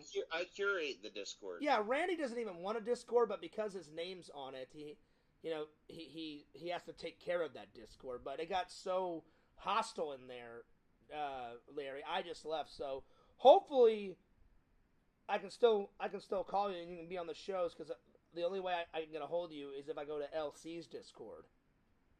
So don't leave. Oh yeah. So don't leave that one. So why don't you go into LC's Discord anymore? LC's hardly ever on that Discord. Yeah, it really just feels like it's for LC's fans and not LC. Well, I don't see LC doing a lot of stuff on that Discord at all. Well, he used to, and I had a conversation with him before I went to the con, and I said, have you gave up on it? And he said, no, I haven't gave up on it. I've just been so busy. And he said, sometime, I see LC in there. I see him dip in and out sometimes, but I don't know if he's gave up on it or what. It seems like LC is hardly ever in that Discord. Hardly ever. I'll be honest, I see him in there every once in a blue moon, Randall. Just once in a blue moon, though, but yeah. So. See, I like to do a digital detox every, I try to do a digital detox every 2 or 3 days, just not use internet. The only electronics that I'll use are DVDs, and I'll watch a DVD. But sometimes 2 days out of the week I'll just not do anything. That's why sometimes you see in my Discord, people say dead server. It's not dead. I'm just taking a break, Yeah, and there's nothing wrong with that. So. Yeah, I was wondering why you took a break, Larry. Now I know. So you literally had to take a break because falling off a roof is, that's a big deal, dude. I'm so glad you're not dead. I'm so glad you didn't break anything, buddy. Oh, no, I was lucky. So Ground was soft. so did they give you some time off at work? Yeah. Oh man. So what? Do you mind if I ask what were you doing on your roof? Were you fixing your roof or what? No, I was up there trying to get some footage. Some I footage. thought it'd be cool. I was gonna try to do a live stream from up there. Oh, what? Just sit on your roof? Uh-huh. Damn. So what? So walk me through it. I mean, So walk me through it. You were setting up the stream and then you just lost your balance. no, I was just up there. I think I had an extension cord running to my window. Oh, and And you I tripped on the extension cord. yeah, I got wrapped around my leg. And Damn. Ooh, damn. That's nuts. that's all I remember. Yeah. Back when I lived in Las Vegas, for July 4th, me and Mom and my mom's husband at the time, we would go up on the roof and we would stay up there all night just watching the fireworks on 4th of July. That's nuts. Yeah. Yeah, I always get on my roof, but that's the first time I fell. Wow. I mean, like, I can't believe that happened, man. Yeah, you got to be more careful, dude. Man, I would never try to go up there ever again, Larry, to make content. You know. Nah, I could sub up for 1,000 times. But I'm just saying. I mean, you could have Bad luck. died. You could have died, man. I mean, I'm glad you didn't die. I mean, that's serious. Depending on how, like, do you have a 2-story house, a 1-story house? 2-story. Yeah. See, that's a long way down, dude. You could have died. Oh no, but I mean, that's insane, dude. So yeah. Well, that's how serious Larry is about the content, Fierce. Well, I'm not saying that he isn't It's his serious. life on the line for the content. I'm not saying that Yeah. you're not, Larry. So Randall, I mean, I'm not. Don't put words in my mouth. I'm just saying you have to be careful while you make your content because falling off a roof. I mean, that's serious. I mean, that's nuts. Yeah. But Larry's Yeah. He's a good soldier. He's just soldiering on. Yeah. So how long? How many days were you in the hospital for? oh, they just took me, checked me out. Oh wow. So what? Just a day, right? Just less than a day, a few hours. Well, I didn't even want to go to the hospital. Oh, dang. yeah. I'm The so. neighbors I'm called. so glad that you're feeling better, buddy. So what? After you got home, you just took a couple days off just to probably rest, right? My phone was broke too. Oh, so that's why you haven't been online. Okay. Oh, shit. Dang. Yeah.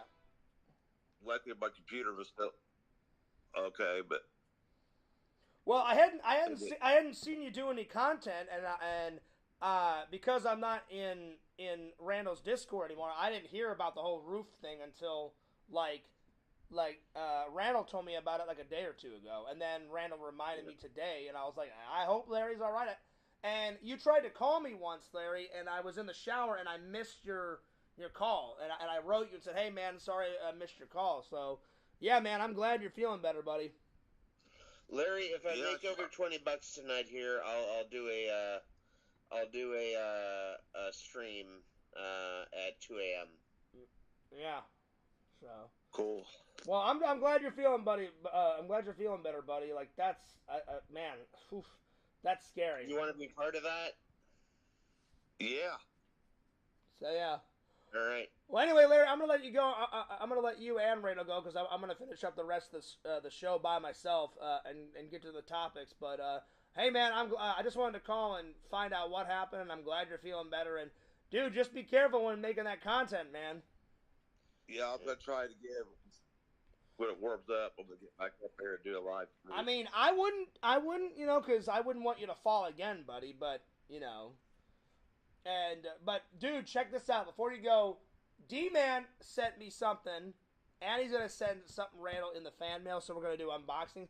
Then I told everybody you're gonna send me something else because I remember you messaged me. So I don't know when yours is coming. You said you'd let me know. So as soon as all that gets here, I'm gonna do like a big unboxing. So I'm doing an Exhumed Visions unboxing today, and then I'm gonna do D-Man's tomorrow. And then whenever, because he said, D-Man said, Fears, I'm going to send you your stuff first. Then I'm going to send some stuff to Randall. And he said the next time you and Randall hang out, give it to Randall. And I said, oh, yeah, I will. And then before your accident, you said, hey, Fears, I'm going to send you and Randy something. And I said, oh, okay. I said, I'll look out for it. So lots of videos coming, my friend. Lots of unboxings. Well, Larry, my thoughts and prayers are with you. Mine too. Oh yeah, I'm okay, man. My thoughts and prayers are with you too, buddy. I appreciate it, fellas. Yeah. So, Larry, give us a heads up when you send me and Randall that fan mail. Just give me a heads up, all right? Okay. Well, I thought you didn't. I thought you wanted me to back off a little bit. Well, no, not with that. I mean, you can still send me fan mail. I just said just back off a little bit when it comes to like every single topic. Don't make me every single topic on your show. Like, make your own topics up. It doesn't have to be me all the time, but yeah. Yeah, that's what I was trying to do to all the rest. Yeah, just make your own topics, buddy. But no, you can still send me fan mail, you know? I don't mind if you plug my channel, just do it just here and there, not every single time, you know? And I was like, you don't have to make your every single topic about me, you know? So I hope you didn't take it the wrong way, you know? I was like, you know, in a show, if you want to plug me once and then go on with your topics, you know? Because I was like, I'm like, your show has to have its own feed, you know? Like, you don't have to report on every topic. Doesn't have to be reported back on my stuff, you know? Like, I've got my stuff, and then you've got your stuff. Right. You know what I mean? And it's no disrespect to you. Like, we're still friends.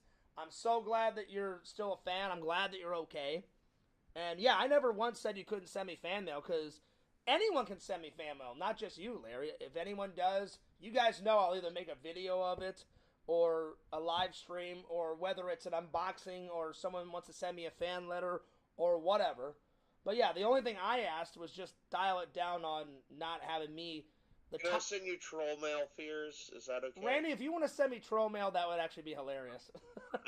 That would be funny. But no, I just meant, Larry, you don't have to make every topic about me. But yeah, I mean, do it like I do. Just do it sparingly. Like, I plug Vision's, you know, website every once in a blue moon, and then I plug Randall, and then I plug, you know, Tinder Immortal. I plug yours every once in a while. So I switch it up. It doesn't always have to be about me. Like, okay. You get what I'm saying? Yep. And if I hurt your feelings, I'm really sorry. I wasn't trying to. I hope I didn't hurt your feelings. I hope you understand where I was coming from. No, I understand. Okay, cool. All right, well, I'm going to let you go, buddy. But, hey, man, rest up and just be careful when you make that content, my friend. Okay, thank you. And I'll see you, Randy, later tonight. And, Larry, I told Randall that about you wanting to come and hang out with me and Randall again. So Randall was asking when. I said, I don't know. I said, Larry said he's going to come and hang out without his daughter here in the future. So I said, whenever you get ready to do that, let me and Randall know, okay? Looking forward to the next Randall Larry hangout. Definitely. 100%. I mean, the first one was legendary. So I was like, I'm like, and that's when Larry, you know, had his daughter and stuff and all that. Think about how legendary it would be when Larry just comes down, Randall, and I know you don't drink, but me and Larry are going to get drunk, and we're going to play pool, and we're going to play miniature golf. I'm going to beat Larry's ass in golf. And Randall, you're just going to laugh and look at us hysterically. It's going to be great. I'm actually I'm going to kneecap you, Fears. I'm going to hit you in the kneecap with a golf club, and you're going to go down. Nice. And three things are going to happen. You're going to go down. Yeah. I'm going to be laughing my ass off, and that's going to be the end of the story. No, that's not. No, then the sequel to that would be me getting in my car and running your ass over, Randall. That would be the sequel. That would be the sequel to that. All right, Larry. Get down to Daytona for spring break. Oh yeah. Yeah, it's certain. It starts today. So yeah, there you go. Oh yeah. So I told Randall, I said, I'm either going to try to get the hell down here, man. Well, I told Randall, I'm either going to try to get down there this weekend or next weekend. Yeah. You're lucky, man. Because I'm going to hang out with Randall, and then after that, then I'm going to Super RetroCon, which is Jeff's big ass show of like the entire year. He already said like 25,000 people have already bought like tickets for it. So And he said, and we're not even done selling tickets yet, Fears, because at the convention on Saturday, he said, you bought your ticket already, right, Fears?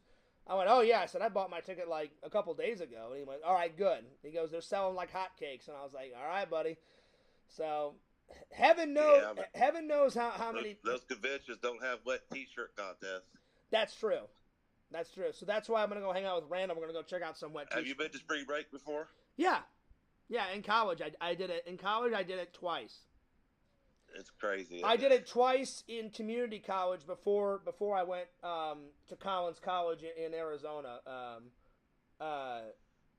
Because I mean, I saw a little bit of spring break stuff when I was in Arizona, but I saw more of it when I was in community college. Well, I think what Larry is asking is, have you been to spring break in Daytona? Yeah, yeah. 'Cause that's the place you want to be. Yeah, I have. I have, Randall. I have. Yeah, it's a good time. I've done it twice. Like I said, each time. Dragon's got some crazy videos. Oh yeah, but when me and Dragon were still friends, he sent me a couple of his spring break videos, and I was like, wow. Yeah. Dragon was going nuts. Going nuts. He was going nuts. All right, Larry, I'm gonna let you go, buddy. Okay, man. All right, well, good to have you back, and I'm so sorry that happened to you, man. I'm just glad you're all right. Yeah, it'll be okay. All right, I'll see you, bud. Wow, Randall, isn't that nuts? Yeah. That is insane, dude. That's pretty crazy. Like, so. And thank you, D-Man. I appreciate that. He says, feel better, Randy. Yeah. Randall, I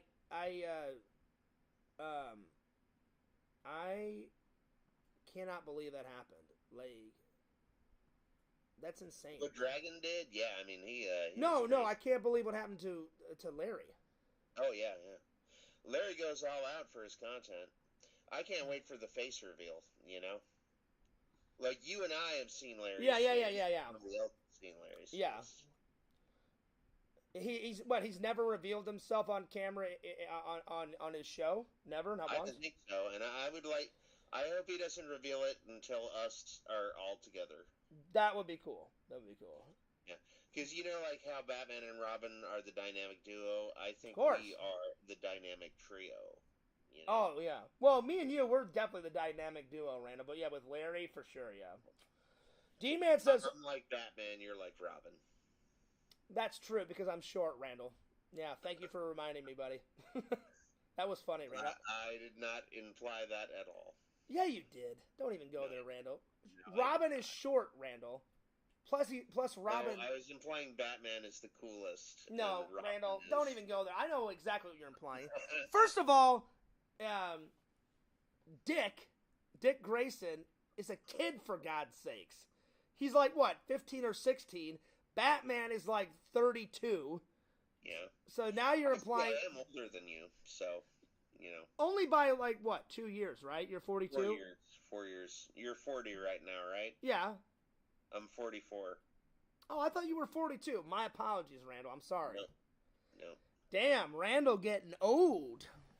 Yeah. Oh, Lord. Yeah, I was looking at myself in the chat today, and I saw, like, I hope this is just white light on my hair. Well, I mean, look, I've got some grays coming in right here. I hope... If I do start to get gray, I hope I get gray like Mr. Fantastic or J. Jonah Jameson. There you go. I get white on the temples first. D-Man says, hope you are doing well now, Larry. Sounds like it could have been serious. Yeah, that could have been way serious, dude. Shadow Collector says, I'd consider Fears more of a Damian Wayne. Damian? Yeah. You don't know who Damian is? Oh, well, Damian Wayne played Blank Man. No. Yeah, he did. Isn't that his name, Damian Wayne? Damon Wayans. Or Damon Wayans played Blank Man. Is that who? Is that who? That's not who he's talking about. Who's he referring to? Batman had a son with Talia al Ghul, and Talia never told him about him until like Damian was like 10 years old. And Damian Wayne was the son of Batman. And he was a really bloodthirsty Robin. He was raised by the League of Shadows. Is that what's... And Damian Wayne would straight up murder people, and Batman had to like Wow. rein him in and say, "Hey, Damian, we don't kill people." Randall, is that what Batman Beyond is based on? No, that's Terry McGinnis. So who like Batman Beyond? Bruce Wayne is like an old Batman, and then he passes the torch to somebody else. Who does he pass the torch to? Terry McGinnis. And who is that? Just some random guy. He gave the. But like, does Bruce Wayne know that guy? Yeah. Terry McGinnis found Batman, and Okay. So like they're friends. Like he thinks like, hey, I'm too old, but you got the right chops to be the new Batman. Yeah. Okay. And Batman Beyond was a really good series. I used to watch that cartoon right now. Well, I watched Batman the animated series when I was a kid, and I also watched Batman Beyond. There was only about I think there was only like 3 or 4 seasons of Batman Beyond, and then they took it off the air. I don't know why. It was a great show. So Jason, why do you think I'm like Damien? I've never killed anyone in my life, Randall. Like I don't plan to. Why would he? Yeah. Why would he? That's kind of weird. Like why would he think I'm some psycho killer? I don't get it. Well, Damian Wayne was he was really smart for his age. But like again, Damian Wayne was only like 10 years old. But again, I've never killed anyone. So why would he imply that, or why would he think that? I don't know. You'd have to ask him. But yeah, Damian Wayne was really smart for his age, and he was really precocious. He was. Jason, you're either kidding around, or I want to know why you would think I'm more like Damien, because I'm kind of curious. Maybe you did mean Damon Wayans. You are kind of like Blank Man. I mean, Fears Man is like a Blank Man, you know? Yeah. Like Fears Man is based off a lot of old superheroes like Meteor Man, Blank Man. I'd say Fears Man. We took bits and pieces of Batman, lots of Superman, Meteor Man, and Blank Man. Shadow Collector says you got a lot of feisty in you, Fears. Okay. I was just like, I've never killed anyone, you know? He's probably referring to whenever Fears loses his temper from time to time. Yeah. Yeah. Which has not happened on camera in a long time. Yeah. I've kind of honed it, Randall. I've gotten better over the years. We all remember the Fears rage modes in the coffee shops, you know, from long ago. Oh, man. And then Shadow Collector says, so Randy can be Fears' daddy. Yeah, that's not going to happen. That's not going to happen. I'm sorry, Jason. I've got something in my eye, buddy. Yeah, you too, Randall. Oh, I'm sorry. I got it out. There we are. John Hinckley says Batman was on the Oscars last night with Penguin and Mr. Freeze. Oh, shit. Yeah. I fucking slept through the Oscars, son of a bitch. Ugh. I really wanted to stay up for that, but I was on death's doorstop, as Fears says. Mm-hmm. I slept the entire day. Well, that's why I edited the video last night and said I'm going to upload it tomorrow. And so I got done with the stream yesterday, Randall. Got it done, and then I was like, okay, I'll eat some dinner. After dinner, I edited it real quick, and then I was like, fuck this noise. I'm done editing, and I slept literally from 7 to about 12.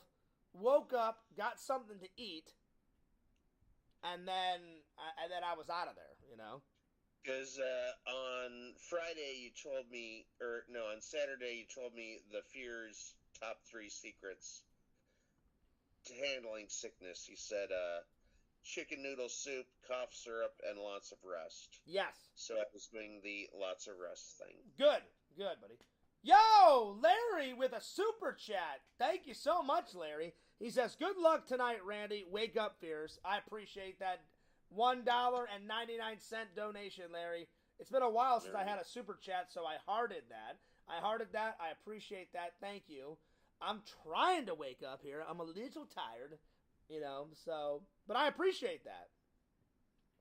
Yeah. Looking forward to more Larry streams. So am I, Visions. I really am. So, yeah. Yeah. Yeah, that was a great bit. Keaton almost went toe-to-toe with Arnold and Danny DeVito. Oh, shit. Well, Randall, I actually skipped the Oscars last night because, like I said, I was so tired. I literally, I edited the vlog, and then, I'm sorry, had dinner, edited the vlog, and then I took a hot shower, and then after that I said, fuck everything else, I'm going to sleep. Because I wanted to get, if not a full 8 hours in, at least a couple of hours. And I literally slept. Yeah. I slept from like 7, Randall, to like 12:30. Woke up, made myself my lunch for work, and then I watched Haacksaw Ridge, which as soon as we get done talking, I'm going to review. And then I went straight off to work, and I felt super awake. So yeah. Yeah, I always thought Arnold was miscast as Mr. Freeze. I thought he would have made 100 times better Bane. Randall, you know, because in the comics, Bane is smart.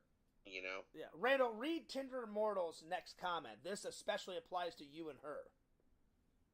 Went to a estate sale and got some Magic magazines from the 70s. Coolio. Yeah, that's nice. Cool. Randall, I'm really looking forward to you using the thing that Larry got you. All those rope tricks. Is it just rope tricks? There's more than that in it, right? Yeah. Randall, he told me, and Randall, you know I'm not lying about this. Randall, his direct quote is, he's learning how to do them right now, but he hasn't filmed anything yet.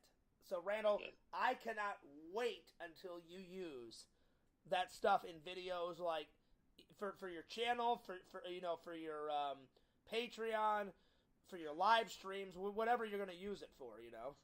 Yeah. I cannot wait for that. Well, Randall, I'm going to let you go, buddy. I'm going to finish the rest of the stream by myself because I got to do the Exhumed Visions unboxing stream right after this. Really, Fears? Really? Well, it's already 5, Randall, so I got to do this. Yeah, whatever, man. Yeah, whatever Randall. Yeah. I'm just messing around with Fears. That was great. No, I loved it. I thought it was great, Randall. I thought it was great. Whatever, Fears. Whatever. Wait, is that you copying me? Like, are you doing a Fears impersonation to me? Fears, just hush your little mouth. Yeah, there you go. That's a great one. Hush your little mouth. Yeah. Oh, Randall, like, that's one of my go-to things, like, when the trolls really get me going, you know, whether they come in or not. I'm like, listen here, bitch. Just zip your lip, hush your little mouth, because nobody wants to hear your stupid garbage. So shut the fuck up, you know? Yep. That's one of my go-to lines, you know? Randall, that was great. Randall, do it just for my own pleasure. Randall, just do it one more time for me.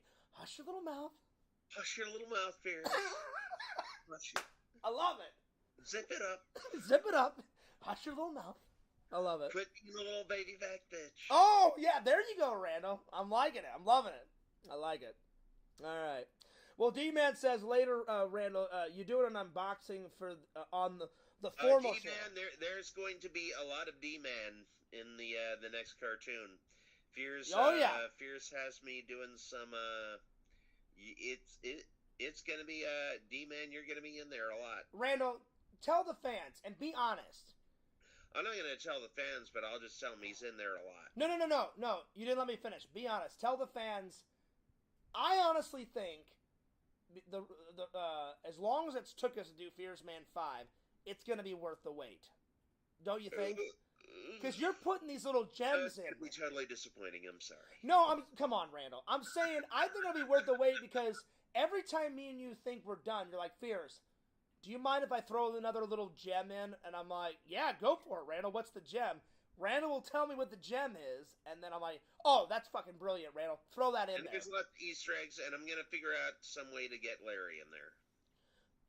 Oh, so you're going to draw a cartoon version of Larry? No, but I'm gonna have some references in there. We'll see. Like his name? Something like that, yeah. Okay. So, Larry, I didn't even know about this, so this is even a first. Okay. All right. I'm loving it. Well, I mean, like, Larry is a loyal member of the community, so plus he's our friend, Randall. I'm under obligation to get him in there. Well, and me being the owner of Fears Man, I give you full permission, Randall, because Larry has went above and beyond like other members of the community, and eventually I want to get everybody in there. Eventually I'd love to get Shadow Collector in there, Tinder Immortal, Larry, Visions have a part, D-Man, Sega, and you know what, Randall, it's funny that you said that. Last time Sega was in, because me and Sega have been getting along, he said, Fierce, is there any way that I can get back into the cartoon? Scout's honor. And I said, you know what, Sega? I said, Randy, I'll answer it this way. Sega, I said, he was a little upset that we had to take you out whenever me and you had our battles. But I said, Randall saved all those drawings. So I said, I was upset. I was. And then Sega said, really, Fears? And I said, yeah. I said, because Randall worked like his ass off on the I wear worked camp. really hard on that transformation. And then Sega said, does he still have that? I said, I'll ask Randall, do you still have all the wear camp drawings? Sega, I would love to put you back in. So do you still have all the wear camp drawings? I think I do. Okay, so I told Sega, maybe not in Fears Man 5 because we're almost done. In a future episode, Randall, we're going to get him back in there. You know, I have the original video. I have the original unaltered video on private right now. So we could take Sega's part where he transforms and put that in Fears Man 7 or 6 or whichever one, you know? Yeah. So I would love to put Sega back in. I would too, because me and Sega, and then but I made Sega promise me. I said, Sega, if Randall puts you back in, I said, I'm not saying that me and you are going to get into an argument or me and you are not going to be ever be friends again. But I said, if that ever happens, I said, me and Randall are not taking you out of it. I said, because it was a bitch to take you out of it, re-edit it, all that shit. Yeah. And he said, Fears, I agree. He goes, I don't think we'll ever get into another fight. He goes, but if we do, he goes, if we ever stopped being friends, he goes, I wouldn't copyright it. I wouldn't, do anything against you or Randall. I went, all right. I said, I'll talk to Randall. Megan actually talked to me, and he said, Randall, if Fierce ever gets out of line, it's okay. Don't worry about it. Just bitch slap Fierce in the face once. Yeah, that would never happen, Randall, and you know it. That would never happen in a million kabillion years, buddy, because if you ever bitch slap me... A million kabillion years? That would never happen in a million kabillion years, Randall, because if not just you, Randall. If anyone ever bitch slapped me... I'm not a violent person. I would never do that. I'm not a violent person until someone... Well, not... Provoke's the wrong word. I'm not a violent person unless I have to. If someone literally bitch slapped me across the face, it would be on. It would be on. It would be on like Donkey Kong. Yes. It would be on. Well, Randall, be honest. If someone, not just me... Like, let's say it's not me. If someone walked up to you and just bitch slapped you across the face, you would be mad, and you'd probably hit him back, too. I don't know if I would hit him back. I'd probably be mad. I think anyone would be mad, Randall. Like, literally, like, you're just walking, just chilling out in your normal life. Some random idiot comes up, hey, and just totally punches you or bitch slaps you across the face. Hell yeah, I'd be angry. Yeah. Well, Randy... You know I would never do that, and I would never do that. Yeah, so. I know you would never hit me, Randall. I was just joking. I took your joke, Randall. I understand. Because I would never hit Randy because I love you like a brother, dude. I would. Now, if someone else hit you, like let's say we were at a bar, Randall, like let's say you and me were at a karaoke bar and someone hit you, you know for a fact I'd throw that guy right across the fucking bar because I'd be like, don't mess with me and don't mess with my fucking friend. Yep. You know? So, you'd probably have to bail me out of jail, Randall, that night, because if you didn't defend yourself after that guy hit you, Fears would blast that guy across the face. Larry Tate, sometimes I'm in the mood. I'm like you, Larry Tate. Sometimes I'm in the mood for, like, a really trashy woman, like... Wow! With tattoos and piercings and, like, fake boobs and everything. And then sometimes I'm like, I want a real good girl who's like a church girl who's like really nice and cute and doesn't do anything bad. And so I'm like, sometimes I'm like on both ends of the extreme, Yo, Tyler, what's up? Heroes and villains, what's up? Well, Tyler, he told me in the Discord, Tyler, I understand you got to work a lot of hours. And he said, Fears, you always do a show whenever I can't come in. So... I've been trying to do them later on in the afternoons Tyler, so you can make it to, if not all of the show, at least some of the show. So, yeah. Tyler says, welcome back, Larry. Glad you're feeling better. Oh, yeah. And back with your friends and mentor, Randy and Fears. Yes. Hell yeah. Well, Tyler... Tyler says, yo, yo, yo, hey, heroes. Yo, yo, yo, yo, yo. Well, Tyler, to be honest... Oh, yeah, Heroes is in here. Yeah, Heroes and Villains is here. What up, Heroes? Well, to be honest... He says, yo, yo, yo, yo. Yo, yo, yo, yo. I can't do it as good as he does, Randall, because that's his signature catchphrase. So I don't want to steal it, but, I mean, I gave it my best shot to do yo, yo, yo. We were just talking about you today, Heroes and Villains. You have been missed on your Discord. Yeah, we missed you in the Discord, and then Randall, I missed him at the convention, and LC, it wasn't your fault. LC called me and said, Fears, you know I want to be there. He goes, but, the wifey is using my car right now. He goes, plus I've got the little guy with me. And I wasn't mad. I said, dude, why would I be mad? I said, you're taking care of your family. I said, that's more important than any fucking con, I'm like, take care of your wife, take care of the little guy, I'm like, I get it. And then... Heroes and Villains Collectibles says, I bet I can bitch slap both of y'all, and all that happened is that y'all got slapped. False! You probably could bitch slap me, and I probably would do nothing. False, so, yeah, Heroes. Right, I would do something. I would.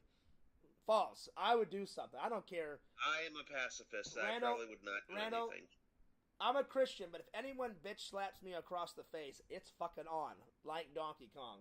Hell, I'll jump into the fucking video game, and I'll take one of Kong's barrels, and I'll throw it at the fucking guy's head. That's right. Heroes and Villains? You do that to Heroes and Villains? Well, I mean, if he bitch slapped me across the face, I'd be like, yeah, I probably don't want to be friends with this person anymore. Heroes and Villains, he is on both sides of the fence. He is a hero one day, and then Heroes. he is a villain the other day. Hang on, Randall. Heroes, you would do the same thing. If somebody came up to Heroes and Villains and bitch slapped him across the face or punch him. Heroes, I know... Well, nobody would ever bitch slap Heroes, because I'm just saying. Playa. Heroes, I'm saying, if somebody came up to you and punched you in the face or bitch slapped you, Heroes, you would, attack that guy in 2 seconds. So would I. Heroes is a player. He's an OG. He's the original G, There you are. But I'm saying, Randall, most people, if they got bitch slapped across the face, would defend themselves. That's all I'm saying. Heroes is a success in every way, in every format. I mean, I'm honored to be Hero's friend. He's a cool guy. Tyler, I'm glad you're here, man. It's been a while since I've seen you in the chat. But Fears did drive Knight Rider, so... I did, Randall. You gotta give Fears props for that. Man, that was one of the greatest days of Fears' life. And you know what, Randall? It's sad. You should thank your lucky stars. Randall, I do. And my friend Steve that owned the Knight Rider car, unfortunately, he passed away. So, so his family still has his Knight Rider car. But me and Steve were friends. We were actually planning to do a sequel to all that Knight Rider shit. And then a few years ago, he passed away. I'm not even kidding. Yeah.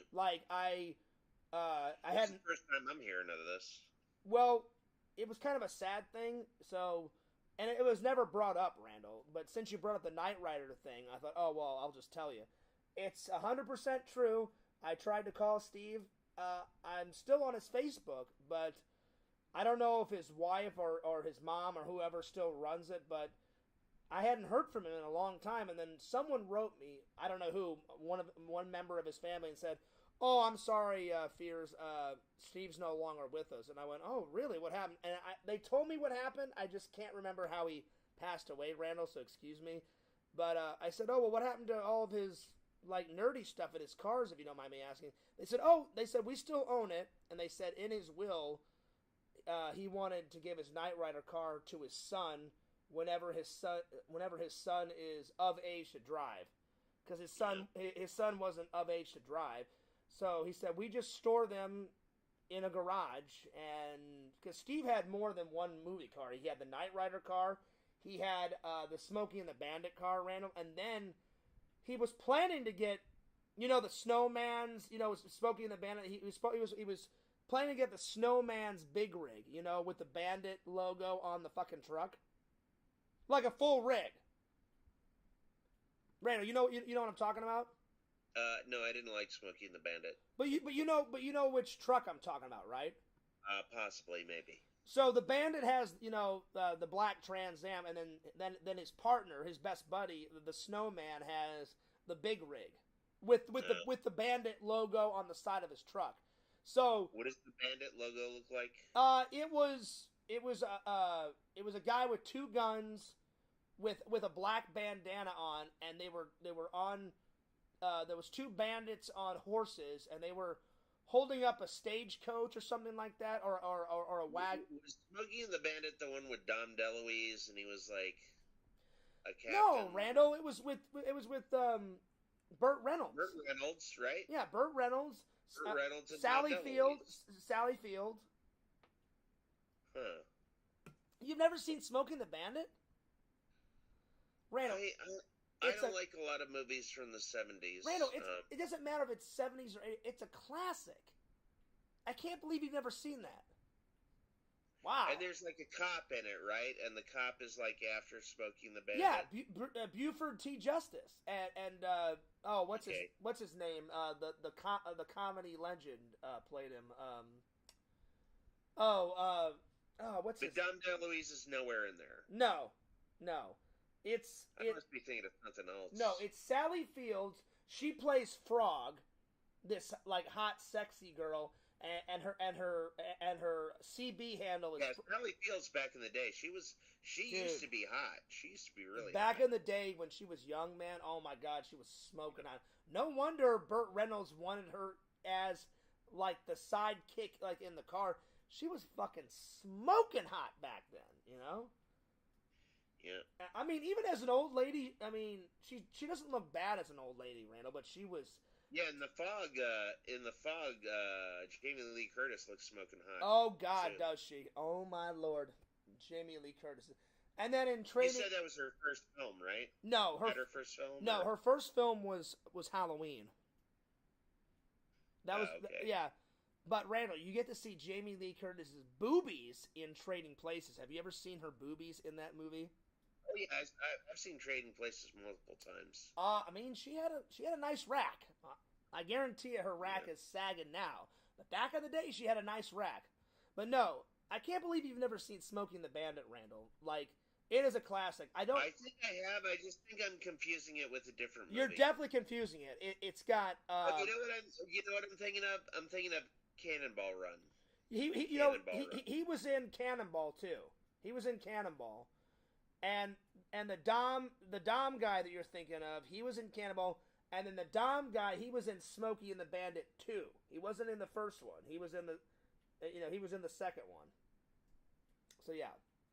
I think I'm getting my movies mixed up. So he was there was 3 Smokey and the Bandits, and Jerry Reed played the Snowman, and Jerry Reed was in Smokey and the Bandit 1, 2, and 3. The guy was he the snow blower? Wasn't that his? Randall, don't even go there. He was the Snowman. He was the Snowman. He was the snow. That's a possible Fearsman villain, the snow blower. That would be funny, Randall. That would be funny. Well, Randall, we still gotta we like Randall. Remember all those little cartoon drawings I did as a young kid? We still got Poopy, Swamp Ass, Urine Man. So we still got the Milkman. You and me created the Milkman, Randall. Actually, Larry is correct. I am trolling you, Fears. I've seen Smokey. I knew. I was like, you son of a bitch. I'm like, you. I know you've seen it. I'm like, you're so full of crap, Randall. I know because he gave it to me twice, and I didn't even want it. Oh, did I give it to you twice? I have 2 fucking copies of that movie, and I really don't like that movie.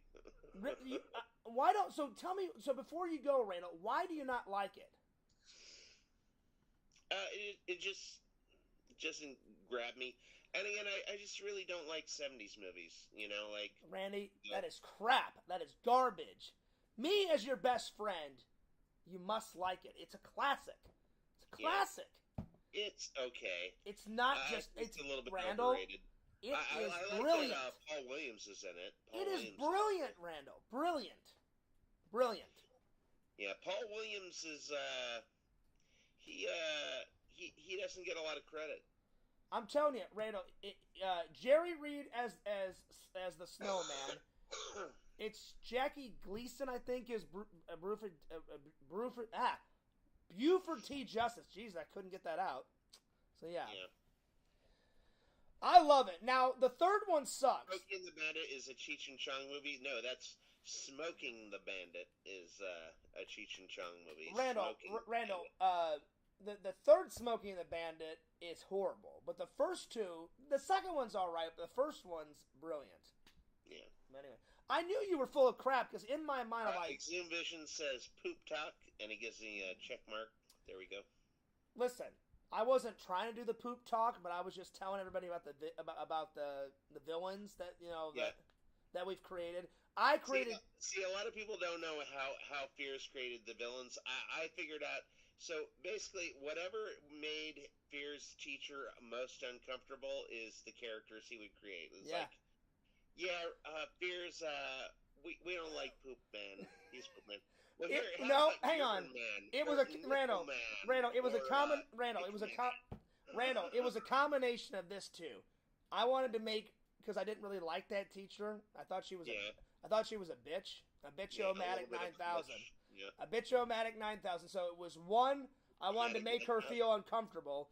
Two, I was very immature back then, and I thought, ooh, poop, that'll make people... Right. I was like, ooh, poop, that'll make people laugh. So it was a mixture of those two. Yeah. Shit, man, See, Poop Man is the PG version. Like, his real name was Shit Man. No, when I created it, it was always Poopy. It was always Poopy. Yeah. I just thought Poopy was more funny. Randall, the best line... one of the best lines in Blank Man is he's like, I want to speak to the commissioner, and then they're like laughing. He's like, what's so funny? And then he's like, tell him your name.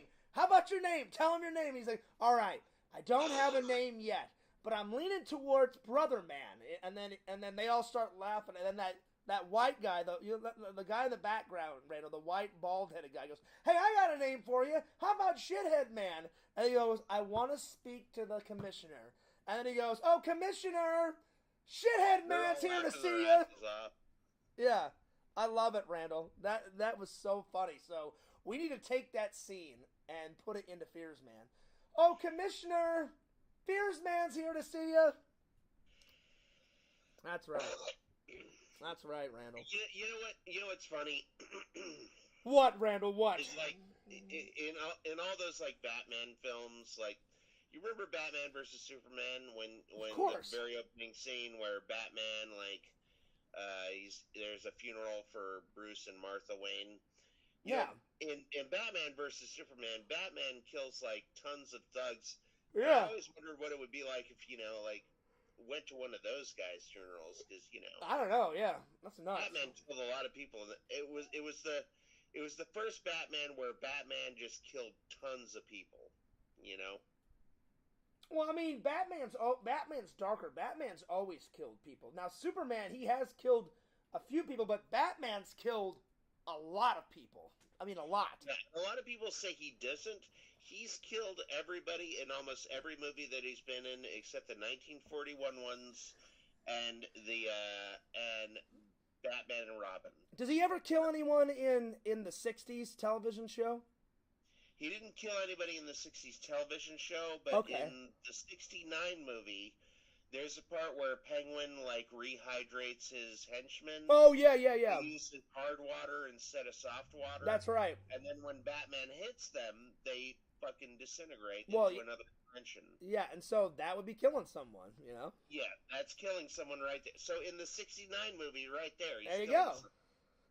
And then in all the Keaton ones, he kills that big fat guy in number 2 with the bomb and throws him down that. And then he kills tons of people in Batman 1989. Yeah. The part where he goes into Axis Chemicals. Oh yeah. And then the bad guys are shooting at the Batmobile, and then the Batmobile hubcap comes off, and it's like a nuclear bomb and shit. He died.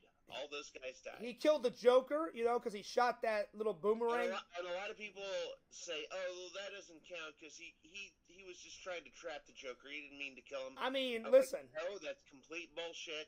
Yeah. There's a scene 2 minutes before that scene, Batman goes to the Joker and he says straight up, Randall, I don't know how someone could not say, "Oh, that doesn't count." It counts. If a superhero murders someone, And says it straight up. I'm just gonna saying. kill you. If someone murders somebody in a film, then that counts. You know? Yeah. If you say you're gonna kill somebody and then you do it, that's you're guilty. Yeah, exactly. So that's why Fears Man has. Well, I shouldn't give anything away, Randall. Fears Man hasn't killed anyone yet, but when we start taking the Mockingbird down in the in the cartoons, every single one of those motherfuckers will be killed on camera. That's right. So in the gentlest way possible. No, in the most brutal, savage way possible. Starting with Black Aldrin. Black Aldrin is going to get a hellacious death. Who? Oh, I'm sorry, not Black Aldrin. Black Cauldron, Randall. Black Cauldron. That's right.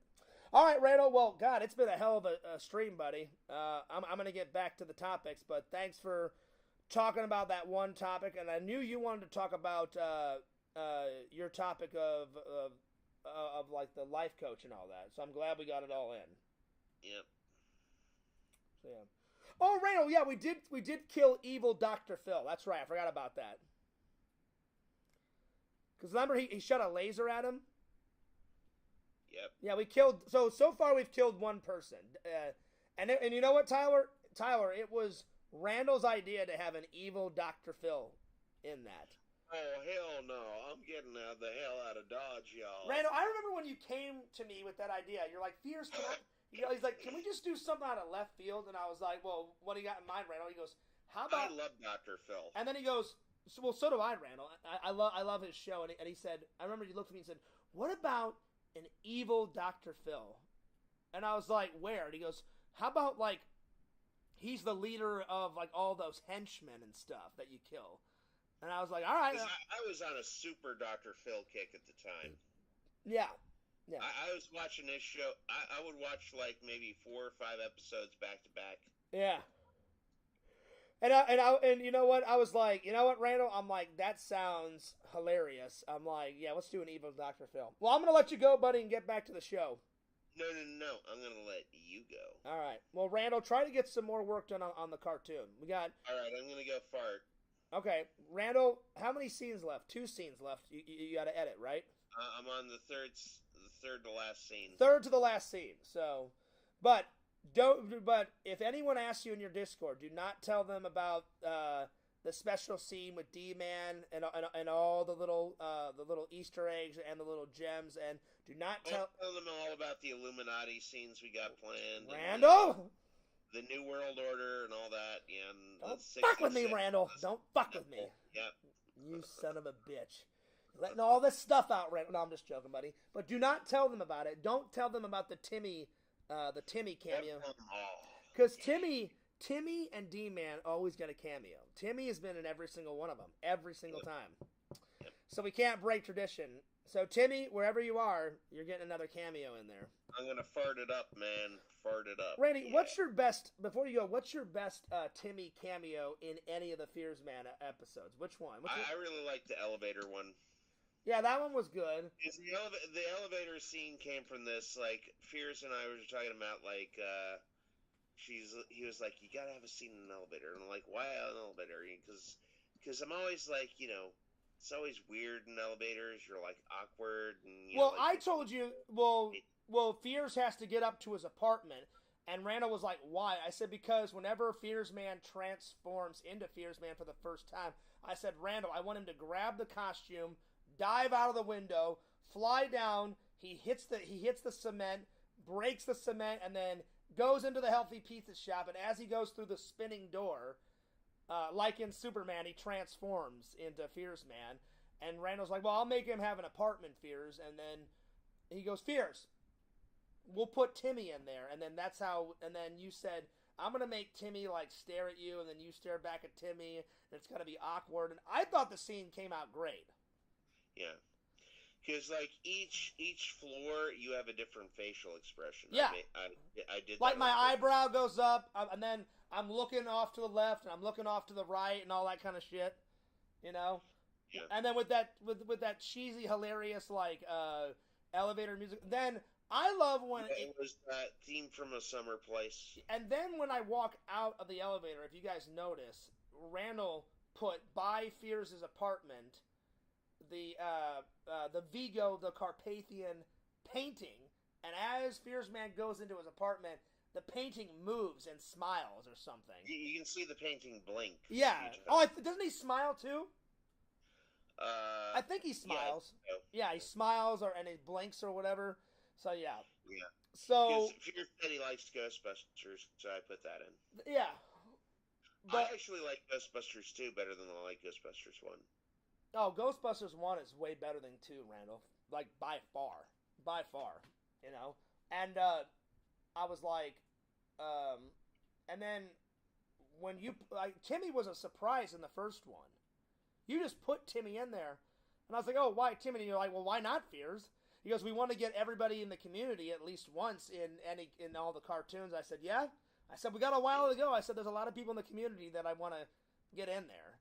So he's like, well, let's start with Timmy and we'll start with D-Man. And now... A lot of people made us take them out of there. Like, Carrie was on the Healthy Pizza Shop window. Yeah. And then they said, I don't like that. Don't do that. So I had to take her out. But you know what, Randall? I appealed it. She tried to get it taken down, and I appealed it. I'm like, Carrie, who cares? Who cares? It doesn't even look that bad. It's just a sign that says the Healthy Pizza Shop. Who cares? Yeah, I think the new signage was just a shot of a pizza slice. No, Carrie's still in there. Whenever I transform into Fierce Man and go through the spinning door, her face is on there. She's still in there. Then you did a better version of Carrie, like in a red dress, and she was fine with that. Then Dragon, I actually stopped being Dragon's friend because he was just too much. And he said, I want out of it. And I said, look, even if I took you out, I said, me and Randall created the cartoon. I said, we're not taking you out. Sega... And, Dragon actually... we didn't ask him to do this, but he actually had his parents in the background, and we didn't plan on his parents being in the background. So what I did is I actually drew his parents as audience members freaking out to Dragon singing. I had no idea. I said, Dragon, I said, just read the dialogue and sing the song. I said, just record it in your room if you want. Yeah, and we just wanted Dragon's voice. We didn't want his parents, but it kind of worked out because I had he promised me. He promised me he would, and then I listened to it and I was like, oh shit, I don't know if this is gonna work. And then I showed it to Randall and I was like, Randall, is this gonna work? And then Randall was like, yeah, it'll be fine, Fears. I figured out a way. You said it'll be fine, Fears. He goes, I'll just draw 2 more characters as his parents cheering him on. I went, all right, Randall. I'm like, I trust you. I'm like, you're the best animator ever. And then Dragon apologized. I'm like, it's fine. I'm like, I really wanted just yours, but I'm like, don't worry about it. I'm like, because if Sega and Dragon would have left it in, that our show would have been exactly as it would have been exactly as long as a real TV show. Well, listen, I mean, Sega's the only one that forced us to take it out. Dragon tried, and I appealed that, and he actually took the fourth one down for a bit. I appealed it and said, even if we take him out, these are all of me and my friends' original drawings. I own Fears Man. It's my concept. It's my guy. And I said, just because me and that other guy over there are not friends anymore, doesn't mean he can't take my cartoon down. I said, we never reference his name. I said, my friend Randall made it look like him, but it's not him, you know? And I told Randall, I said, Randall, anytime we put, like, any of the trolls in there, if we make them look like them, then they have a reason to take it down. If we change their name, so, like, Horrible Harry, Horrible Barry, and then we're going to have, like, Randall draw him as a rotten berry, you know, and then, or like the dude wants to be in there, and the dude isn't a troll. Well, not anymore. He was back then, but not anymore. The dude is actually really cool right now, and he's been cool for quite a while. But Randall, I still want to do The giant blueberry. The giant blueberry, because in one of our trailers, you see Fears Man just, walking to his desk with his coffee. He takes a sip, and then all of a sudden he looks off like that to the left, and you see this 100-foot, head of a blueberry screaming at the top of his lungs. And yeah, I used Godzilla's scream for the blueberry. And that's genius, Randall. So, whenever we get ready for Fears Man to take down the giant blueberry, that is the dude, keep that in there. Keep that in there. And if you look at the background of Randall's office during Fear's job interview, there's a blueberry tree in the background. And because he's got the red tomato as the dude streams, there's red tomatoes on your desk, Randall. Well, the tomato was from Attack of the Killer Tomatoes, is where I got that one. But then remember I told you, I said, Randall, why did you put a tomato on your desk? You said it was because of that. I thought it was, the dude's main channel is blueberries, and then his stream channel is a picture of a red tomato with a happy face. And I was like, that's just a coincidence. Yeah, and I said, well, that's a great coincidence, Randall. I said, leave that in there. Leave that in the cartoon. And you're like, you like it, Fears? I'm like, hell yeah, I like it. I'm like, it's fucking hilarious. Why would there be a random tomato on someone's fucking desk? I'm like, do it. Because you eat them, Fierce. Well, I'm just saying, in an interview, it'd be really random to have a tomato on someone's desk. So I was like, go for it, Randall. Leave that in there. I'm like, that's great. I'm like, leave it in there, And if you look at the tomato for half a second, it opens its eyes and there's fangs. Yep, and then it goes away. So yeah. So we're always adding, little tidbits, and then Randall puts the number 26 for Fears Man 26 always in there. Yeah, I hide it all over the place. There's 6 panes of glass and there's 2 rows of 3. Yeah, which is 26. Then he'll put 626 on the clock, in Randall Brownstein and Kenneth Clark's security office, Yeah. And then we always use aspects of Randall's real life and my real life. I used to be a security guard, so Randall's Fears, describe the office of what your office would look like. And I described it, and on camera it looks kind of like that. We always had donuts at the office, so I'm like, Randall, you got to put coffee and donuts, because we had that in our security office. Not every day, but almost every day. So Fears, I got to go. It was good seeing you. It was, buddy. So like I said, if I don't come down this weekend, I'm coming down next weekend, Randall, but we will hang out at spring break, and we'll try to get some ladies. But I was about to say I got to let you go too, because I got to finish the show, because I got to do Exhumed Visions unboxing right after this, and it's already 5:57. So I'll see you later, Randall. Peace out, buddy. All right. Well, that was good.